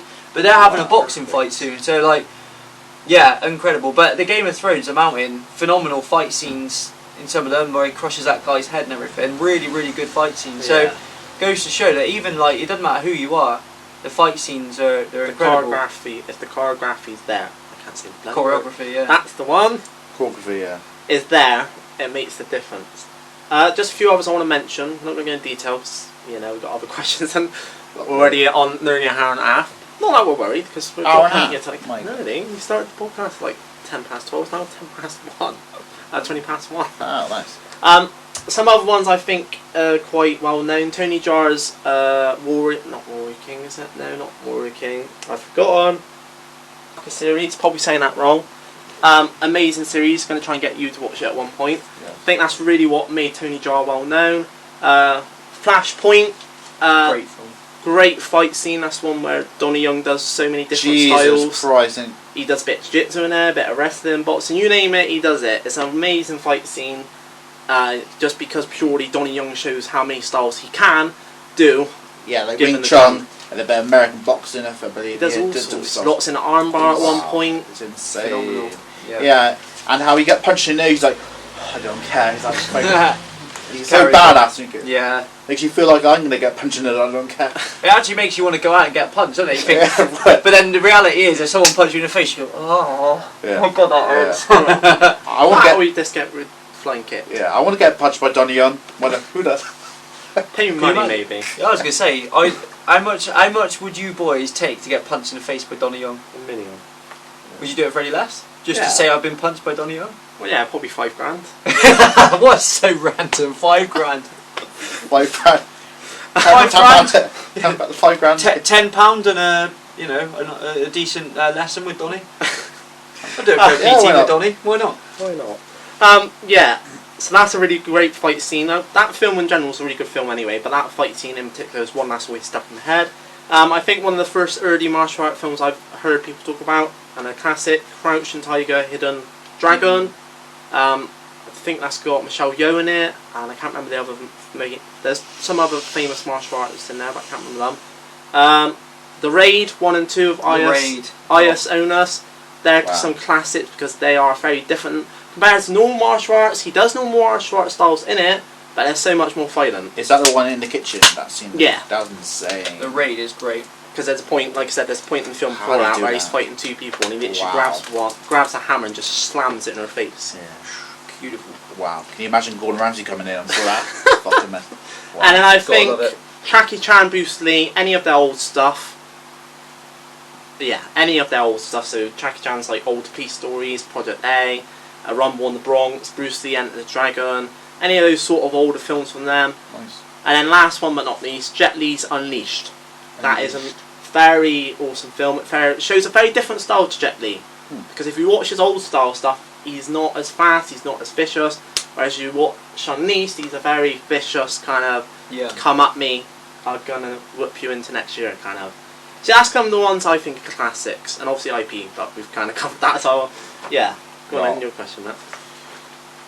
So I was going to say, what is the difference between Kung Fu and MMA? I don't know. Yeah, it's Kung Fu is very traditional, isn't it? So it's obviously got Chinese. I think Kung Fu is pretty much the term associated with Chinese martial arts. So you actually, a lot of people will say, if you saw Wing Chun, they'll say it's Kung Fu. If you saw, it's like a generic term now, isn't it, for Kung Fu? And actually, I think Kung Fu was the original Chinese art. The karate apparently is the birthplace of all martial arts. I don't know how much truth's in it. Apparently, a Persian king or something saw some birds fighting some animals on the floor and thought, oh, there's different. I don't know how much of it's true. Exactly. Was the Wu-Tang? Is that actually? I know its name after it, right? Yeah, it's a style, and I can't remember who created it. Yeah. Because, well, there's bands named after it and all Wu-Tang sorts. Clan, Wu-Tang Clan. They like karate a lot, so that's there's lots of it. I don't know if Wu-Tang was is also where the coronavirus situation, if you actually think about the name of it. Wu-Tang. Jesus. So I don't know if it's based on an area. I don't know if it's based on whatever. And again, we're not conspiracy theories. I'm not saying the Chinese have done anything wrong. Okay, but Kung Fu for me generally sums up traditional martial arts. So it's very it's very disciplined. It's all about honour and that sort of thing. Whereas MMA really for me is street brawling, but in a cage. Yeah. And it's about being smart because you can go in all guns blazing and just get ripped to pieces in seconds. You look at someone like Ben Askren when he fought Jorge Masvidal, given it all this before, he got jumping knee strike inside 6 seconds, and that was it. He was absolutely out of the count, and he was flat out as well. So it goes to show the brutality of it. Whereas for me, Kung Fu isn't about brutality; it's about it's spiritual. I guess that's the big thing. It's spiritual. And Jitsu, is it kind of spiritual Jitsu in a way? Just traditional jiu-jitsu maybe, but I think the Brazilian style not so Depends much. what you do because there's two different styles. Yeah, see, I get confused by cage fighting. It's cage fighting basically MMA now. MMA is more than one style combined. So if you've got, say for example, the ground game and your striking game together, I'd class that as mixed martial arts. If you've got, I'd even class things like anything you can clinch. For me, is MMA because in a striking art, clinching is you know. Yeah. But that's where the deadly knees and elbows come in. Yeah. Yeah. That's where your Cool. close quarters combat. So yeah, the difference Like for a me beat. is, oh, they're horrible. Boom, boom, Oh. all of these. But yeah, the difference for me is that Kung Fu is spiritual and MMA Yeah. is really not spiritual. You can have it. You can train spiritually, but there's nothing. You don't bow to your opponent when you fight. You touch gloves. To me, if I went like that and touched gloves with you, that's very much still like I'm on it. But if you're in a competition, you bow to your opponent. That's very respectful. It's a very, very humble line, if you know what I mean. Yeah, Touching exactly. gloves and knocking someone out to me isn't a humble thing. No, Conor McGregor, humble, no. Yeah, Conor McGregor talks about he trash talks everyone. Who the is that guy? Humble. That's one of the best. No, humble. Have you ever seen that press conference? Which one? Which one? The one where he tells Jeremy Stevens says, "Right here, I'm the hardest hitting 145 pounder in the No, I world." don't think I saw that. No. And he says, when this guy punches people, they get back up. When I punch him, I knock them out cold. And he just turns around and goes, "Who the is that guy?" And like the whole audience are in stitches. This was when McGregor was like the champ. He was brilliant. So you're going to be a martial arts fan, but you'll be wanting to start it yourself. Mine's been. We'll see you next Wednesday for training. Yeah, go on. Yeah, they've got too far. We'll see. Who knows? Add on to that, yeah. I was going to say. I've been trying to persuade you for years. Yeah. Don't have to do sparring, you can sit that out. We can spar at the moment. Oh, really Social spar. distance. Yeah, so I kind of agree with Matt. The main difference is, to me, is obviously MMA is much more aggressive, like you said. Kung Fu is much more laid back. They are much more focused on defense and using their opponent's energy against them, and less aggressive. It's more of an art form, more of an art style when you look at it. Whereas you look at MMA, it is art style, but not as fluid as It's do art Kung versus Fu. fight, isn't it? There's a difference between the two. And I think obviously Kung Fu is a lot less popular than mixed martial arts. Now, maybe they're a bit similar now. They're probably both in popularity due to people like Tony John and Scott Adkins getting it back up there with the popularity. Yeah. But I think back in the day, MMA was much more popular compared to Kung Fu. But nowadays, it's pretty much the same. Yeah. Right, your turn for a question. Yes. No, what's the point you said about spiritual and Kung Fu? That's what I like about Ip Man. Yeah. Like Master Ip, he's very humble, models of what he does, his motives as well. That's what I like. Yeah, I agree. And there's people's motives for him are very vengeance. It baffles me that they know about this guy, albeit they still want to fight him, like full of jealousy.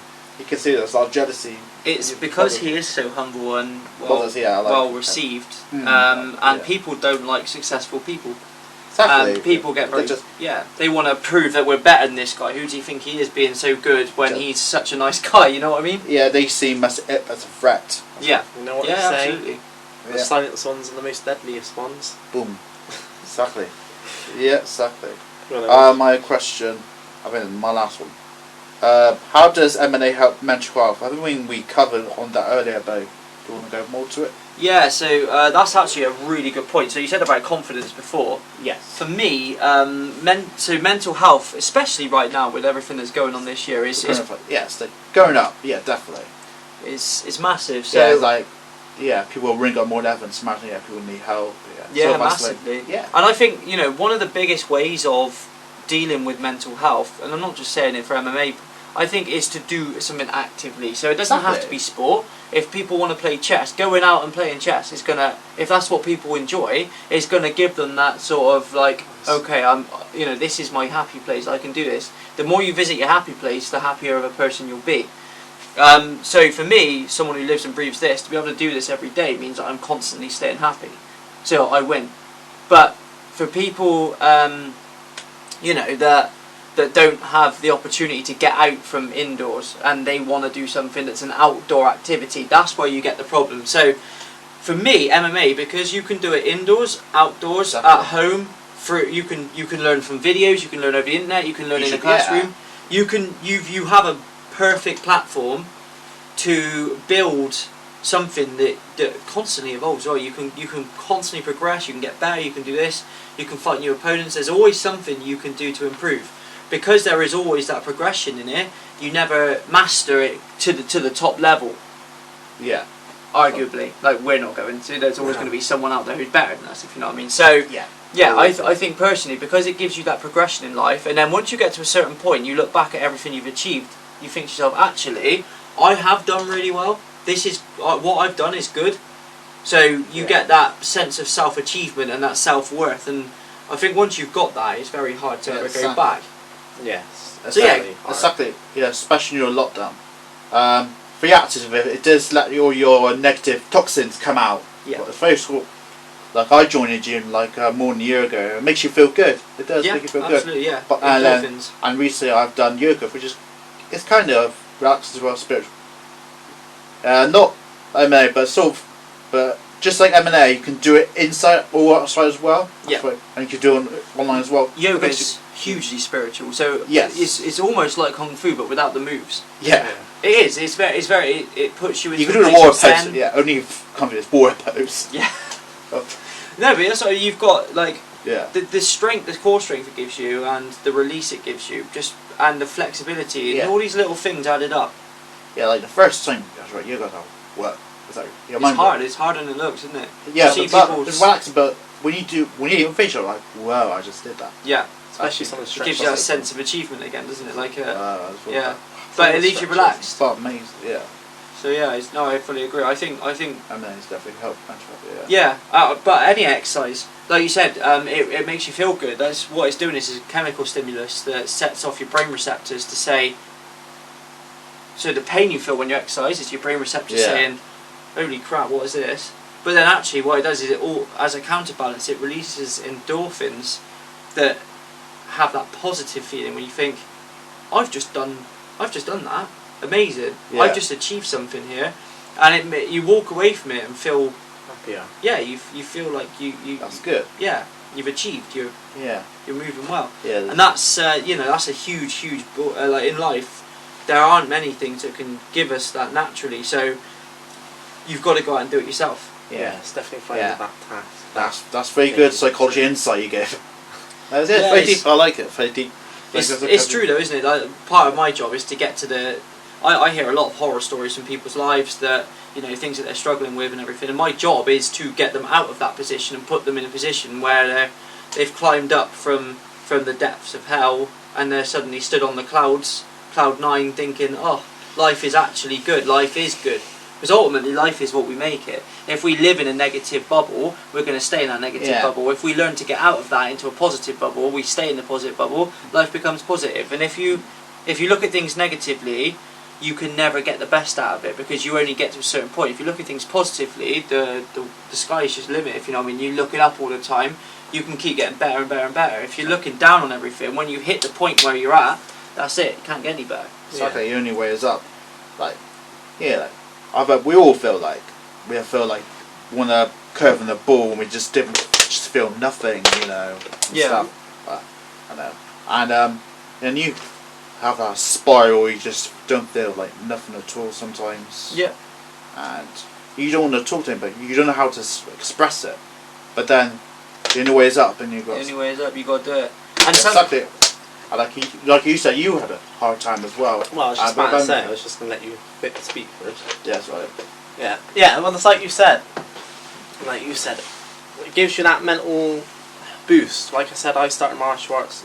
To me, it was a lifesaver because it was a time I was very down in the dumps, And since I've started martial arts, I've gained so much from it. Obviously, confidence, defend myself, look at things a lot different. I think I have a much more positive mind. I've achieved runs. Exactly. Even this place. It's built amazing, hopefully doing a half marathon this year as well at some point. Exactly. Started 2 YouTube channels now. One of them successful-ish. Yeah, exactly. Until the other one got shut down, but that's a different story. The other one, they don't want you to be successful. Like I said, your journey. Yes, your journey. I come from the bottom, and now not the top because this isn't the top. Because obviously I want to get further. I want to get more cage fights. Not UFC level because I'm probably too old for that right now. By the time I get my first cage fight underway. But I want to make something out of my life, and this is giving me stuff to achieve. I've achieved runs, I've achieved a full marathon. Yeah. And I'm going to achieve a half marathon hopefully. Well, me and Matt are hopefully if we can get it sorted. In Cardiff. in Cardiff. Trail run as well, isn't it? So it's not going to be just a straight road run. It's going to be through some serious terrain, apparently. So it gives you that motivation to achieve stuff, basically. Yeah, you've definitely come a long way. Do you remember when you did that Eden project as well? That took me 6 hours. Yeah, because I know you need... Yeah, that's my first one. Yeah, don't do a full marathon when you do your first one. It's you not the best idea. But still, that was a pretty good achievement as well. My legs was dying the day after. You thought I was actually left. I actually was. No, I'm not surprised. I was 6 hours into it, and I was the last one over the line. No, I've got film. Let me ask you a question then. What would you prefer to do? That marathon again, or a 10-minute solid with the chili? That run. You'd rather do the run? Yeah. Fuck that. Stuff that chili. If you know what we're all about. Well, you've had it as well, haven't you? Yeah, quite a lot of people. But you hold it more than me, so I give props to it. I held it for 4 minutes. I made a promise. If you would know what we're all about, check out the World's Hottest Chili. We both 5 subscribers, you do it again. Yeah, but ironically, actually, I came in and tried just a tiny bit, didn't I? When I was in doing the PT session with you before, and that is, I'm not emphasising it, guys. It is incredibly uncomfortable with a small amount. So the amount these guys had, sod that, like. It is. I was like, oh my god. I looked at him and thought his head's going to blow up on camera. Like I genuinely thought his head was going to explode and his eyes would come out. He's fine, yeah. And I'm not doing a chili at 500. I'm joking. Your reaction was hilarious. So both of yours was. Your reaction was hilarious. Funny. Yeah, but I am. But basically, I'm doing the world's hottest chip at 500 subscribers. So get me to 500. Or was it a lollipop? No, it was Satan's turn. Hottest chip. Yeah, it's the world's hottest chip. My god, good luck to you. It's like a Dorito chip, but it's like 2,000 students. Yeah, good luck to you. Oh. Yeah. Where are these? I want to get one. Or we've got to order it online. It's like £5 to order or something. What, for one chip? Yeah. Yeah, so get me 500, that's the next big one you're going to see. Subscribe. But yeah, definitely... I want to watch it. But yeah, definitely during lockdown when you did your videos, I think I already told you, you did inspire me, like your face. I've done... my sister bought and now I'm doing more resistance bands as well. It's could be active as well. Yeah. But that's a good point. Like you said, I've had a mate, one of my jiu-jitsu mates, has actually turned around and said to me, since you watch my MMA videos, because I do an MMA series on this channel, that got him inspired to train again, because he had basically what you should try and avoid, but sometimes it's hard. Have a bad day, but he let that bad day get to him, and then it obviously turned into weeks, months. And he texted me one day saying, I've watched your MMA videos, you got me inspired again, I want to get back on it. And we even think about him coming round. How good must that feel though? Oh, it felt amazing. There you go. Yeah. So did good. You're saying about being on the ladder and looking up and everything else, but you, so you say I inspired you, but then you've inspired someone else, and that is how it works. That's good. It's a cycle. Yeah, exactly.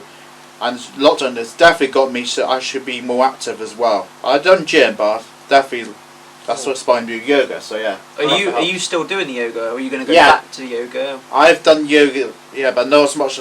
But I'm going back to it more. Yeah. Yeah, good. It's good. No, good. Like we said, we'll have to get you in kickboxing. So. And you've noticed the stark difference in your energy levels and how you're feeling and everything. Exactly, lockdown. Yeah, especially with lockdown as well. Yeah. Yeah, good.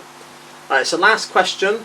There was another one, but we're going to leave this one because we fancy. The other one I was going to ask was, what's the benefits of martial arts? But I think we've covered that pretty much. Confidence, better skill set, defend yourself, fitness. So I don't think we need to ask that one. It's pretty obvious from our chat. It becomes a way of life, doesn't it? Let's be honest. It's how it does become a way of life. And that's what I love about the Ip Man series. Actually, you realise it is about a way of life. Like all these, on martial artists and everything in the films, they live and breathe it. And everything they do evolves around the ethos they build from their martial arts training. So everything they do in their life is around the positive. Yeah, it definitely becomes a part of your life. Like, for example, this week, because we're off to Weymouth this weekend, which you'll get a Weymouth series from us. Oh God. Wait, dread to think. Good drink. Are you boys taking down a bottle of vodka? Oh, we're buying some shop, yeah. That'd be a pissed up one there. So if you know what we're on about, basically check our Butlins blogs out, and you'll see what shit we talk when we get a bit. We're gonna have a sesh in Witherspoon, so. But it's gonna be a bit more than just pissed up blogs. We are gonna try and do some day activities in there as well. When you went abroad last year, you both got a bit messy as well, didn't you? Oh, yeah, the been probably. Yeah. First time you ever had a fight that holiday. Oh yeah, really. No, you're not. Yeah, Aaron You got didn't have a sick. punch up though, did you? No, I we threatened didn't. to punch him, but I didn't. He said, "Shut." He said, "Let me shut." Yeah. But we won't go into detail on that, but let's just say that's the first time we've ever argued. If you Yeah, get, so I them, to, if called you get John. them to 1,000 by the end of the month, they'll have a punch up on camera. Probably. Fair. Oh, Bit unfair. Yeah, you're not allowed to use your hands or your legs or your feet or your head. Oh, it's got a stand there. Yeah, basically, you just got to try and hit him with the shoulder. you can. I will let you kick me in the balls if. That's on camera. 1,000 Um, subscribers by the end of the month, and Aaron's going to kick G-Man straight in the balls. Oh, don't fucking hit that, but yeah. Anyway, so back to so you told you were bringing a bit of bants as well. So yeah, you get the Weymouth series. What was I even saying? I forgot what I was saying. Oh yeah, benefits. No, we've covered that. I've completely lost train of thought now. lots of Hey, it's absorbed. Cut! Gut. Yeah, there's basically the benefits. So one last question. You've kind of answered this one, but just in short term, what's the biggest win you've had so far, and what's the biggest loss you've had so far in your martial arts journey? What, is it in events or is it in actual fights? Actual fights. So like what? Or what's the biggest like belt championship? yeah, so well, just to run down some of my bigger achievements, and I won the Dutch Open in Amsterdam in 2016. That was my first international win. Amazing day. That sticks in my mind massively. Then I won the Quan UK Grand Slam Championship belt in 2016 for points. Then the year after I did it in full contact. That might have been one of my the biggest win I think was when I won the last Total Valor. So there was a night show, ring night show called Total Valor, and I won the main event on Total Valor 2. I didn't fight on 1, 3. So I was meant to fight this guy on Total Valor 1, Yeah. Rich Comerford his name was. Didn't happen because he got injured. No, sorry, he couldn't make it. Total Valor 2, I was meant to fight him, he pulled out a week before because his own coach broke his ribs. So they put another member of their team in and I battered him. And then in 3, I got injured and couldn't fight, so he ended up taking someone else. In 4, again, he couldn't make it because he had family commitments on the day.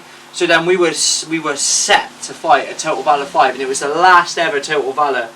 And the whole build-up, everyone was like, "Oh, it's not going to happen. It's not going to happen." And then we were promoted to the main event, and I was like, "Okay." So it was main event on Total Valor 2, and I ended up beating up his teammate. So obviously then the blood feud was sort of there, yeah. And it really was very tense before. I remember turning up, I was thinking, "Fuck me, this fight is actually going to go ahead." And he came in and I was like, "It's on, we're actually going to fight tonight, amazing." So we were all sat there, it was very tense. His camp was sat that side, my camp was sat this side. In the pre-meeting, the referee goes through all the rules together, and then you split into your dressing rooms, and that's it, you stay away from each other for the rest of the evening. And I ended up fighting this guy about 20 past 10 at night, so we got there at about 5. It's 5.5 hours of just constant, and it's like when you get there and you go into the arena. I got in the ring, checked the ring out, felt the floor, how slippy the canvas was, blah, blah, blah. And believe me, by the time we got into our fight, everyone had sweated on it and the lights had been on it. It was all so slippy. And there's some great pictures of me when I came out. He was already in the ring, so as a challenger, he got in the ring, and as the reigning champ, I came in second. I wanted to walk into the ring after he was already in the ring. And I came out, and all of where I come out, all of here, I had all my supporters, my girlfriend, and everyone was here. And I walked out. My dad, it was the only time my dad has ever come to watch me fight. And I thought, I can't lose this fight. Gotta get dubs. So I come out and I was like, smashing my gloves together. Got into the ring, and my coach Andy pulled me to one side. And he said, "Don't try and be too skillful with this guy. He just wants to brawl. You're stronger than him. Physically, I probably wasn't, but you know." He said, "You're better than him. You're stronger than him. Just get into him, smash him up. Just literally meet him, brawl him, hit him hard, and run him into the corners, and then smash him up." I tried so hard to knock this guy out. I mean, literally, I tried for the whole fight, power shots. I mean, as soon as we touched gloves, and it was like it wasn't like a very respectful. It was like, bam. We both we smacked gloves, and he said go, and I thought Andy literally just taught me to wade into him. So I flew into him, bam, bam, punched him straight into the turnbuckle, roundhouse kicked him in the body. And this was seconds into the fight, and he was moaning and bitching, and and Andy was like, ah, and the crowd were going wild. And then he caught me with an absolute stunner in the first round. BAM! And I was like, fuck, if he hits me again, I'm gone. And I remember stumbling back, and I could see him coming forward, and I was thinking, I'll just get something in the way. So I put a front kick up, and I managed to catch him in the lovely spot. And then he tucked up, so I was coming forward. It was a really good fight. I won the first round. I was up by 1 point, I think, on every judge. But then when I damaged him. As he came out in the second round, I was fresh. He was flagging a little bit. So I was just slugging him with hooks and uppercuts. I was trying so hard to knock this guy out. He had a hell of a chin on him. I must have landed 70, 80 significant strikes on him over the rounds and nothing. Third round, he could hardly hold his hands up. And I was in my head, I was like, just go down. Didn't get him down once, but I won the fight on unanimous points. So that was my biggest victory. My biggest loss for me was the title fight from last year. And biggest achievement, I would say, was getting to Team GB. That was a horrible loss, and I got annihilated in that round as well. So where was the fight to in Team GB? What was it? We fought in Turkey, Antalya, last year. Oh yes. So wow. Yeah, it's was a big crowd. Was it? He's all the best fighters in the world in one arena, so it was really quite phenomenal. Yeah. Wow. All the top coaches, the IOC were there because we're trying to. The sport is on the verge of becoming an Olympic sport, so we had like it was phenomenal, and it was so well run. Like Waco, it was such a well organised tournament. Like that calibre and that scale of people. We're talking 4,000 people, whatever. Just incredible. But yeah, there were circumstances behind the reason why I didn't perform particularly well on the day. But I'm not going to make excuses. The guy was better than me, he was more experienced, and he played the right game plan, and I fell right into it. By the time I did anything in the fight, I was losing quite comfortably, so I was like, So I've taken that as a learning curve, and I just need to get back out in those Team GB colours and fighting again. So there we go. I haven't got any wins so far. My biggest win hopefully will be when I have my amateur, thinking ahead there. Charity cage fight. Hopefully that'll be my biggest win. Go on, Inspiration. What's your name? No, Silencer. Sorry, Silencer. What's your name? The Silencer. Well, I've got about 4 nicknames, but we're not going to go for all of them now. Go on. Let's go. You should know that. Inspiration name. Yeah, that's this channel. So that's an obvious one. The Joker, No. the Party King. Party King, yeah, because that's what you nicknamed me, because I just down shots, and apparently my vodka is ridiculous how I pour it. It can be. No, it's not. It's strong. It's only about that much vodka to that Yeah, much no. Coke. We'll have to call you Chili Gonzalez before long. Yeah. Oh, with you two promoting this video, I'll probably I'll do yeah. The Chili King. The Chili Silencer King, nigga. Yeah, that's kind Yeah, you've got 2 of them. Yeah. Silencer, Party King, Inspirational Way. Yeah. And then you got your song out. Then you got your song out as well. You got your song come with the fight as well. Road to Greatness. Yeah, so that'll be I'm good. waiting for that to come back. But yeah, I've basically got my own song. Version 2. I've got my own song for the fight, and I can get my own shorts. Bit cocky, but I want to make a statement. Yeah, and maybe a music video on the McGregor. way. And he's making a music video on the way as well. Music video. Oh yeah. Yeah, mate's got a movie maker, so he's making a proper music video for me. I They are coming before I get comments. They are coming. It's just like I've said in previous video. Yeah. People that's doing my music is moving houses. Like I said, you got to have a shot of you walking your drums. That'd be across my screen. That's loads of music on the way. Slow-mo video of you just marching down there. So I just don't give a fuck. I want that at the end. Yeah, that's the knockout punch. Just don't give I've a already fuck. planned that. I'm going to ask them if I get the dubs, which I'm training hard because I do one-to-ones Matt quite regularly as well. I want them to put the last verse on, and then when it goes, I should know my own lyrics there, but I've forgotten. And like I don't give a fuck. There we go. I just swear again. I need to stop swearing so it's going to do one place like this, right? But basically, I want them to put that bit on, and then when it says I ain't got no luck, I'm going to turn around, and then when it says I don't give a F, I'm going to put my hand up like that. Exactly, be good. And I want smoke going off as well. Yeah, be modest, but then also. Well, no, because I've trained hard. Exactly. Yeah, you got to show the yourself. Thing is, well, yeah, these are memories, and exactly. you get be one modest. shot to get it be right. Modest, but also prove people wrong as well. I'm aiming to exactly. jump kick in. Yeah, you got to prove. Spin back kick. Right? Yeah, prove the hair's wrong. I can't spin Always. kick him in the face, so yeah, prove the hair's Always. wrong. Yeah. Right, so now this is where G-Man's still going to be in this video, but he's going to be cameraman now. So like I said, any bad angles, you can blame him. No, I'd be good at it. I did go to basketball, so yeah. Yeah, you did do a good basketball video, to be fair. Yeah, so this is where we're going to show you styles, go through warm-ups, that sort of stuff. So, this is where we need to make a few adjustments. So I'm being directing and this. Right. We're going to turn the camera off and then turn it back on. Alright, we're going to... This last portion of the podcast. Alright. We're on the demonstration bit. This bit won't be as long, but we're just going to go through... So I'm going to show you the kitboxing stuff, the equipment and uniform. Obviously it's different for different clubs, but this is the uniform, Epic Martial Arts, because that's what the club I'm in and Matt's in. Pretty basic shirt, pretty basic trousers. You can obviously get different styles, but I'm sure these would be sweaty by the end of tonight because I have got kitboxing tonight. And then this is the equipment you've got to wear if you're thinking about competition. So obviously you've got the standard top 10 hat.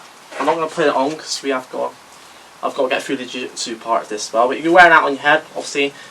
It does protect you from kicks and punches, but trust me, you still feel them.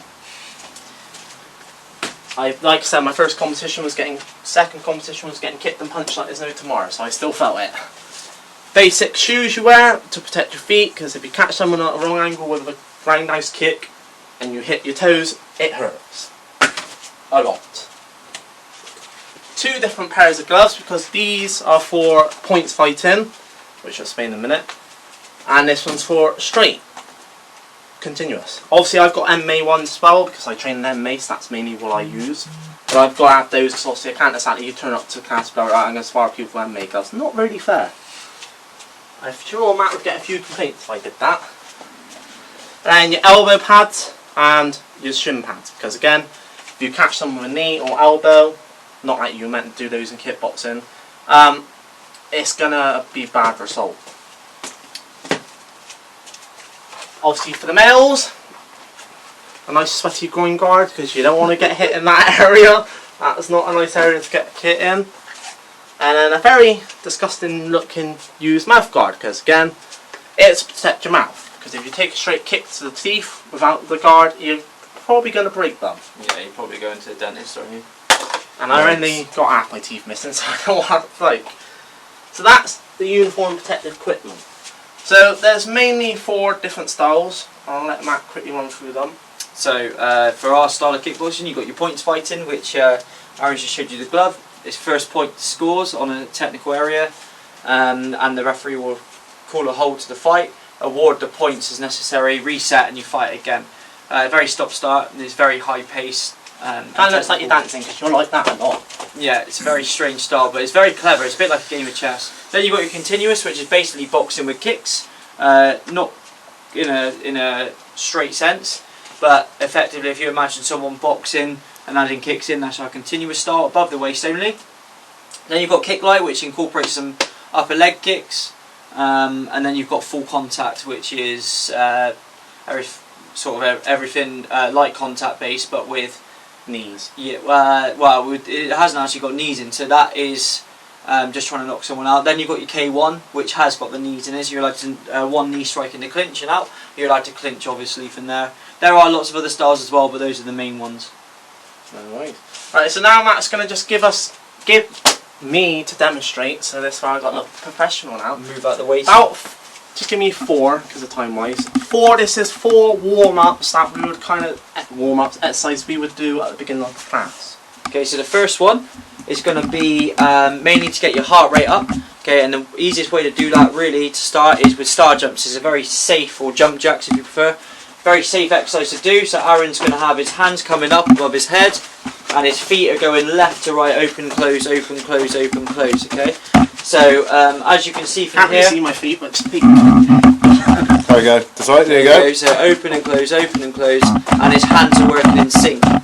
So he's sprawled into a star shape. So if you pause at that star position, Aaron, he's nice wide stance, nice wide arms, and what this is doing is pumping the blood around the body and getting your muscles warmed up.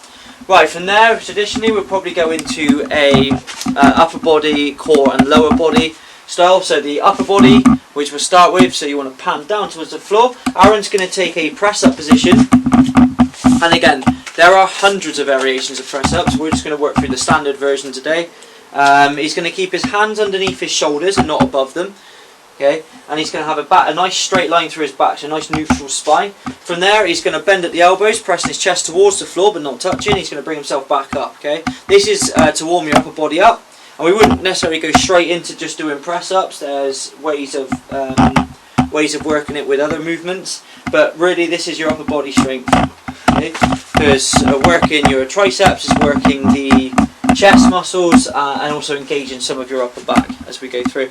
Right, another one we're going to go through then is the legs. So biggest area of the body is your glutes, your backside and your quads. So we're going to work some body weight squats. Okay, so Aaron's going to take a shoulder width stance. Okay, his feet are going to point slightly out into a natural position and his knees are going to track the line of the toes. Okay, so from there he's going to break at the hips, pushing his bum back slightly, and then he's going to bring himself nice and low with his hands out in front, going all the way down to a 90-degree position. He shouldn't feel any rounding in the back, so if you get his knees into it, you'll see here, it almost looks like he's squatting down outside, Taking a poo. taking a poo. And then he's going to stand back up and push through, and again he's going to go back down. So if you focus on the legs just for this next bit, as Aaron stands up, okay, if you keep it on that angle there, you'll see that his knees go down the line of his toes. He sits nice and low and pulls himself back up. This is how we would traditionally warm up the front of our legs and our glutes. And then we're going to work through some core stuff. Okay, so I'm going to show you two quick variations of this press up. If Aaron takes a seat, he's going to have his feet based in the floor. So if you sit on your backside, so he's going to have his feet anchored into the floor here. Okay, he's going to lie back for us. Right, the first thing he's going to do is pop his hands onto his thighs. So this is a quarter movement called quarter sit-ups. He's going to run his hands or his fingertips up to the top of his knees, and he's going to squeeze his lower back off the floor. So he's only coming up a quarter of the way. So you can do these quite quickly. As you can see, he's not sitting right up to his knees. And this is really isolating just the upper part of the abs. You're squeezing just here, in this upper part here, just under the chest. And this is bringing him through for that. Progression from there is to go to a full sit-up. So this time, as Aaron comes up, he's going to keep his hands across his shoulders, bring his chest right up to his knees, and he's going to squeeze at the top. So he comes right up, squeeze, and back down. And this is the full range sit-up. It's working more of the abs. Okay, working right the way through. Not the greatest at them, but No, they're good. And then we've got a third variation to warm up the external obliques. Okay, so as he lies back, this time he's going to pop up to the top and twist his right elbow over his left knee. So as he comes up, he's going to twist, and then when he lies back down, he's going to come up and go the opposite way the next time. Okay, so these are called twist sit-ups, and they really work your oblique muscles. It's important that we don't twist too fast, and it's also that we don't twist too far around. Try and avoid using weights when doing these. A lot of people do, but actually your risk of injury versus the reward you get for just adding a bit of weight is really not worth it. So those are our ab workout sort of basics. There are hundreds more exercises that we use, leg raises, crunches, planks, all sorts of stuff, but we're not going to go into those. And finally, my favourite exercise, this is one that the guys get hammered with week in, week out, and they hate it. We're going to go through the burpee movement. Okay, so there's lots of variations of burpee, but the proper burpee to me is Aaron's going to take a press up position on the floor. He's going to do one press up. He's going to come up, he's going to bring his, so he can leave his hips high and bring his feet up towards his elbows. He's going to spring into his feet here, and he's going to jump up and clap above his head. Okay, so the full movement, down to a press up, press, hips high and up. Okay, now the burpees after a while get quite hard, so you do them for a short period of time or in short rep ranges, and you basically fly through and get nice and fit. They're dynamic, and they make you really have to work hard to catch your breath. yeah. So that's a few of the warm-ups. Obviously we do a lot more than that, but this is just a little run through. And a basic class would be, we'll either get taught some points fighting or some continuous, or sometimes a mix of both. It depends what Matt's feeling that day, or if there's certain competitions coming up or something like that. But that's a normal class, and it normally lasts about an hour and a half. Obviously it's a bit less now because we're on lockdown. And the last thing you do, 9 times out of 10, not always, because sometimes it's better to concentrate on the technique than the sparring. But you'd spar. That's how you get used to getting hit, how you get used to doing the techniques and all that sort of stuff. So, important thing, you show respect in the sparring. You do the same with jiu-jitsu, which I was trying to admit. So if me and Matt are sparring, obviously we're not going to do anything. We'll touch gloves, Touch gloves here. and then we'll try and batter each other. Sounds bad, I know, because you're sparring, but that's the whole point of it. It is controlled in a controlled environment, so it's not quite, I'm going to end your life sort of attitude. It's very much, I'm going to look to win, but I'm not looking out there. I'm not there to hurt you. That's it's a controlled spar. Obviously, you've got to get used to getting hit, and you will get dropped. I've been dropped many a times. I've been dropped by Matt with a nice, lovely sweep, sent me flying. I've been dropped near the beginning of when I first started kickboxing, quite near the beginning of it, by a lovely roundhouse to face by one of our students. One of your students that's much higher grade than me. Have you been cow catched? Cow catcher? Don't think I have. Not sure. Yeah. So you will get dropped, but that's when you decide if you're going to stick with it or go with it. So on to jiu-jitsu. Sorry I'm butchering the name because I ain't sounding good at it, but so you got your belt, and obviously as you progress through you get little marks on your belt. So this bit here, you get little marks going up there. I think it's up to 4 marks, then you go to yellow belt, 4 marks, and belt, and you progress. You got your standard. I'm lucky enough to be with Gracie Barra, so this is one of the top classes going Gracie Barra top. Then you got your gi, which again, it's got Gracie Barra on the back. Very heavy and very sweaty when you get into it. Gracie Barra on the side, and then the shorts the same. Shorts. Trousers, very dirty because obviously I have been jiu-jitsu this week. So you got them, tie them up, and yeah. There's 2 different styles to jiu-jitsu. There's no gi, which is basically you don't wear that. You don't wear the jump top. You just wear the shorts and the top. And that relies more on technician. That relies more on being outsmarting your opponent. Because then you've got gi. Gi is where you wear the full uniform, and that's where you got to be more careful because you can get caught. One of the things they like to do in gi is grab you by the neck like that and do a neck choke, or they grab your arm so you can't move your arm. You basically got to you can use this to your advantage. Use it to grab your opponent. So that's the 2 different styles. Warm-ups. They are some similar. We do sit-ups, we do press-ups, we do star jumps. But there's 3 different ones that we do that obviously you wouldn't do in kickboxing because it's a different sport. And I warn you fans, I'm not the greatest at these, so don't kill me in the comments. You also slam the ball like that when you break fall. So first one is a bridge, because it's a very useful thing you'll use when you actually roll. So you just put your knees up and you to one side, and you do the same. That's a bridge. Like I said, very useful for when you're rolling because it's one of the things you'll use very often. Next one, hip escape. This is not going to be the best variation because I am not good at these, but nevertheless. So you start on your back and then you push to the side. Looks weird, looks like I'm having a little cry to myself, but it's one of the main exercises we do because it's one of the main ways to get out of hip. You may also know this technique as shrimping. This is also called shrimping. So throwing your hands out to defend yourself, bumping your hips out and pushing through your feet.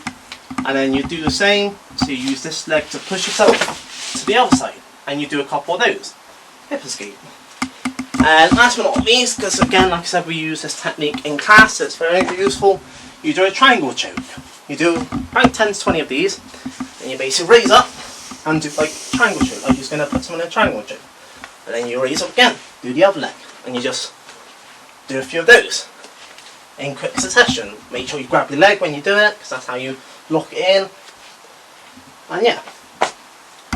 And that's pretty much some of the warm-ups we do along with the ones I mentioned. You also got head movement, which we do in kickboxing as well, so you've got your straight up and down with your head to relax your neck. You also got side to side, and you also got like you're trying to get itch off your neck kind of movement. And the only difference with these is obviously jiu-jitsu you do them sitting down, kickboxing you do them standing, because you know, kickboxing you're going to get hit in the head more, jiu-jitsu you've got to move your head basically more to escape. So that's kind of the styles and some of the warm-ups, and it's the same as kickboxing, as in we'd do a class. You'd either go to gi or no gi, because there's different classes. And then you roll. So you roll is basically you'll be with an opponent, both on the floor. Sometimes you do start standing, but it's very rare because of how many people's in the class. It can be quite chaotic. So you'd be on the floor, give your partner respect blood kind of thing. Respect. High five them, and then you get rolling. And it's normally about half hour, same kind of thing, kickboxing, about 15-20 minutes. And you just got to try and outsmart your opponent, get the submission in, you know, lock the arm bar, that sort of thing, all get in top guard. And that's basically a jiu-jitsu lesson for you. Not going into too much techniques and whatnot, but yeah. So that's kind of the techniques for you for the different classes. How some are similar, like we said, with sit-ups, star jumps, press-ups, similar, because I do those in both classes. But there's also other ones we don't do in classes, like we don't do burpees in jiu-jitsu. Because it's a lot more leg movement and hip movement. That's why you do a lot more hip exercises. So we're going to go and sit down now and ask Matt 2 final questions, which we wanted to save for the end because they're big ones. So yeah, we will see you back on the sofa. We're back. Final 2 questions, because we thought these are really important ones. So I'll let you, man, go first. So, what would you say to someone who wants to start going to MMA? But they're a bit scared or don't know. Hesitate. 2 words. Do it. Okay. Like yeah, you like won't regret it, and it should always be optional. If you got to check out your right club. Okay, so do your research first. There's so many different styles of martial art. There's so many different types of coaches. Would you do better with a female or a male coach? Would you prefer going to a martial art where it's more defensive based, more attacking based? Do you want to use your hands, your feet, both? There's lots of different things to take into account. Do you want to fight or just go through the grades? Look at the club that you're going to, what facilities you have to train. Actually go and talk to people about it, because you get a feel for how people are and the way that they train. Talk to the other people that go to the classes. Do a trial class if they have them, and you shop about. Yeah. So if you were looking online, you'd look at several different websites for price comparisons, but then you'd look at actually what the difference is between the different items. Are they selling something cheaper because you get less? That sort of thing. So it has to work for you. It has to be what you want, not what your respective coach will want, not what anyone else in the class wants, not what your mum and dad want, your brother, sister, your daughter, your kids, whatever. Okay, it has to be what you want. Once you've got it though, do it. Absolutely steam into it, because you'll never regret it. Yeah. Good job I didn't listen to my mum, because she didn't want me doing it. I know that feeling. And then second one, 3 words that describe martial arts perfectly, like training. I've got 3. Disciplined. Okay, so discipline is a huge one. It brings absolutely everything that you need discipline-wise, and without discipline, anything we ever do in life is pointless, because if you can't remain disciplined and remain consistent with it, that's it. With discipline, it covers things like consistency and all of that sort of stuff. 3 words for martial arts. I've got 3 in my head, but put me on the spot. I'd say confidence is a huge one. That's definitely got to be in there.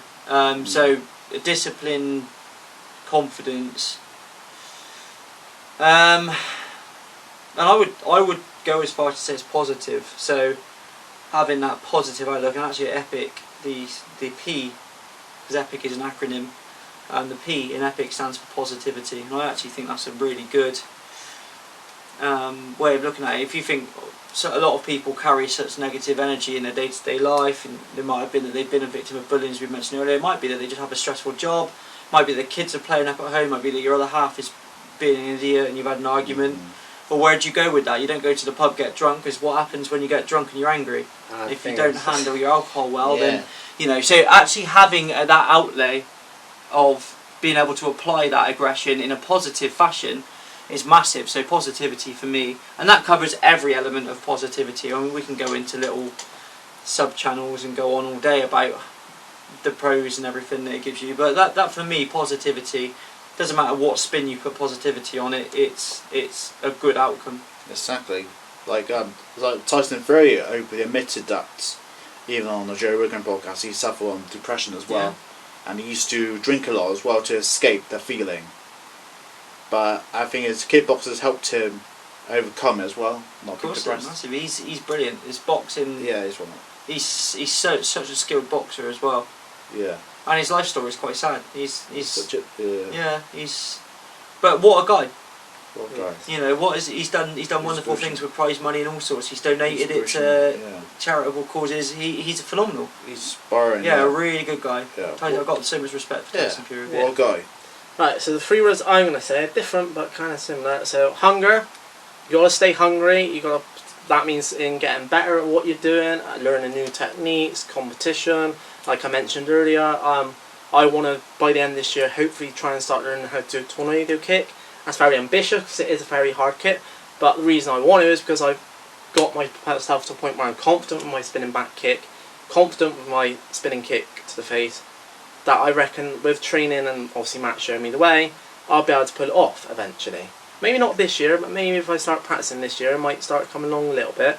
So that's why I mean, you've got to stay hungry. And competition-wise, I'm not going to have just one charity case, right? I want to have another one after that. And another one until I get into amateur scene and go from there, see what happens. Yeah, go to the indies. Focus. You've got to stay focused. Whether you have a bad day or not, like I mentioned earlier, my mate had a bad day and it turned into months, weeks. It's hard to stay focused, especially when you've got a lot going on. Like for example, I run 2 YouTube channels, so that's a lot of editing on videos. I work out probably about 15-20 times a week at the moment because I'm on all sorts of different programs. Like I do my own workouts, I'm on a PT shred, like I said, jiu-jitsu. And it can get on top of you, but you just got to stay focused and remember what the goal is. And then third one is grit. As I mentioned in the demonstration bit, when I first went to kickboxing, within 2 or 3 lessons I got dropped. Matt can verify that. I got kicked in the head and dropped sparring. Well, yeah, it was sparring. Was that Tom that called you? Was it? I think it might have been. No, was it? I don't know. No, it was Cam, I think. Was it? Oh, Big Cam. Yeah. That was when I put that. That's why I'm saying at that point I can be like, no, I ain't doing this anymore. Stuff that. I'm going home. See you later. I ain't. You know, but I gritted it. I got through it. I was like, no, I got dropped because he's better than me. Yeah, I haven't learned how to do a kick to the face yet. Like, you know. So, and I've stuck with it. Don't get me wrong. Like I said, I still get dropped now and again. Me and Matt sparred before lockdown, a few weeks before lockdown, and you dropped me with a sweep. Again, that's a situation where I'm like, no, I'm going home. I'm not doing this. No, I was like, right, you sweep me, I've got to learn to defend that and get better. So you got to have that grit, because you will take some power hits. If whatever martial arts you do, whether it's boxing, kickboxing, whatever martial arts you're going to do, Muay Thai, you're going to get hit or bruised up. Jiu-Jitsu, you're going to, you know, same. You're going to get bruised up, you're going to get a bit of hefty hits. But it's all good for when you get to the actual, whatever your goal is, whether that be a boxing event, or a cage fight, or a kickboxing event, whatever, competition. So that's the 3 words I would personally say. So on that note, I think we've kept you long enough, but hopefully you enjoyed this and it's given you a real insight to MMA. I told you this would be a real deep dive. Very insightful, yeah. Well, thanks to Matt, our special guest, for doing this and Cheers, being Matt, on the thank show. you. Thanks, guys. Next thing you'll see on the Inspiration Only channel will be the Weymouth series. Yeah, Like I said, expect And have a lovely time, boys, as well. Will do, thank you, man. I expect some laughs from that, because there will be some pissed up ones in there, but there will also be some day activities, not just pissed up Go vlogs. to aquarium. Aquarium. Basketball and all sorts. When I get the relaunch my A Gaming channel, you will see my reaction to what is looking like they're going to reveal the Batman game on Saturday, and I will give you a live reaction to that. So expect a very over the top, hyped reaction. I'll be losing it if they do. And there'll be a stream tonight on Fall Guys. Obviously, I can't stream UFC 4 anymore because that's what violated my channel by the looks of it and caused it to shut down. Sorry guys, I really wanted to and I was really looking forward to it, but you know, I want a second channel, and if I want a second channel I've got to sacrifice something. So Play ball. yeah, play ball. So I hope you look forward to all that stuff. Hope you enjoy this podcast. I've been Inspirational. And I've been G-Man. He's been Matt, and we'll see you later. See you later. Bye. Bye.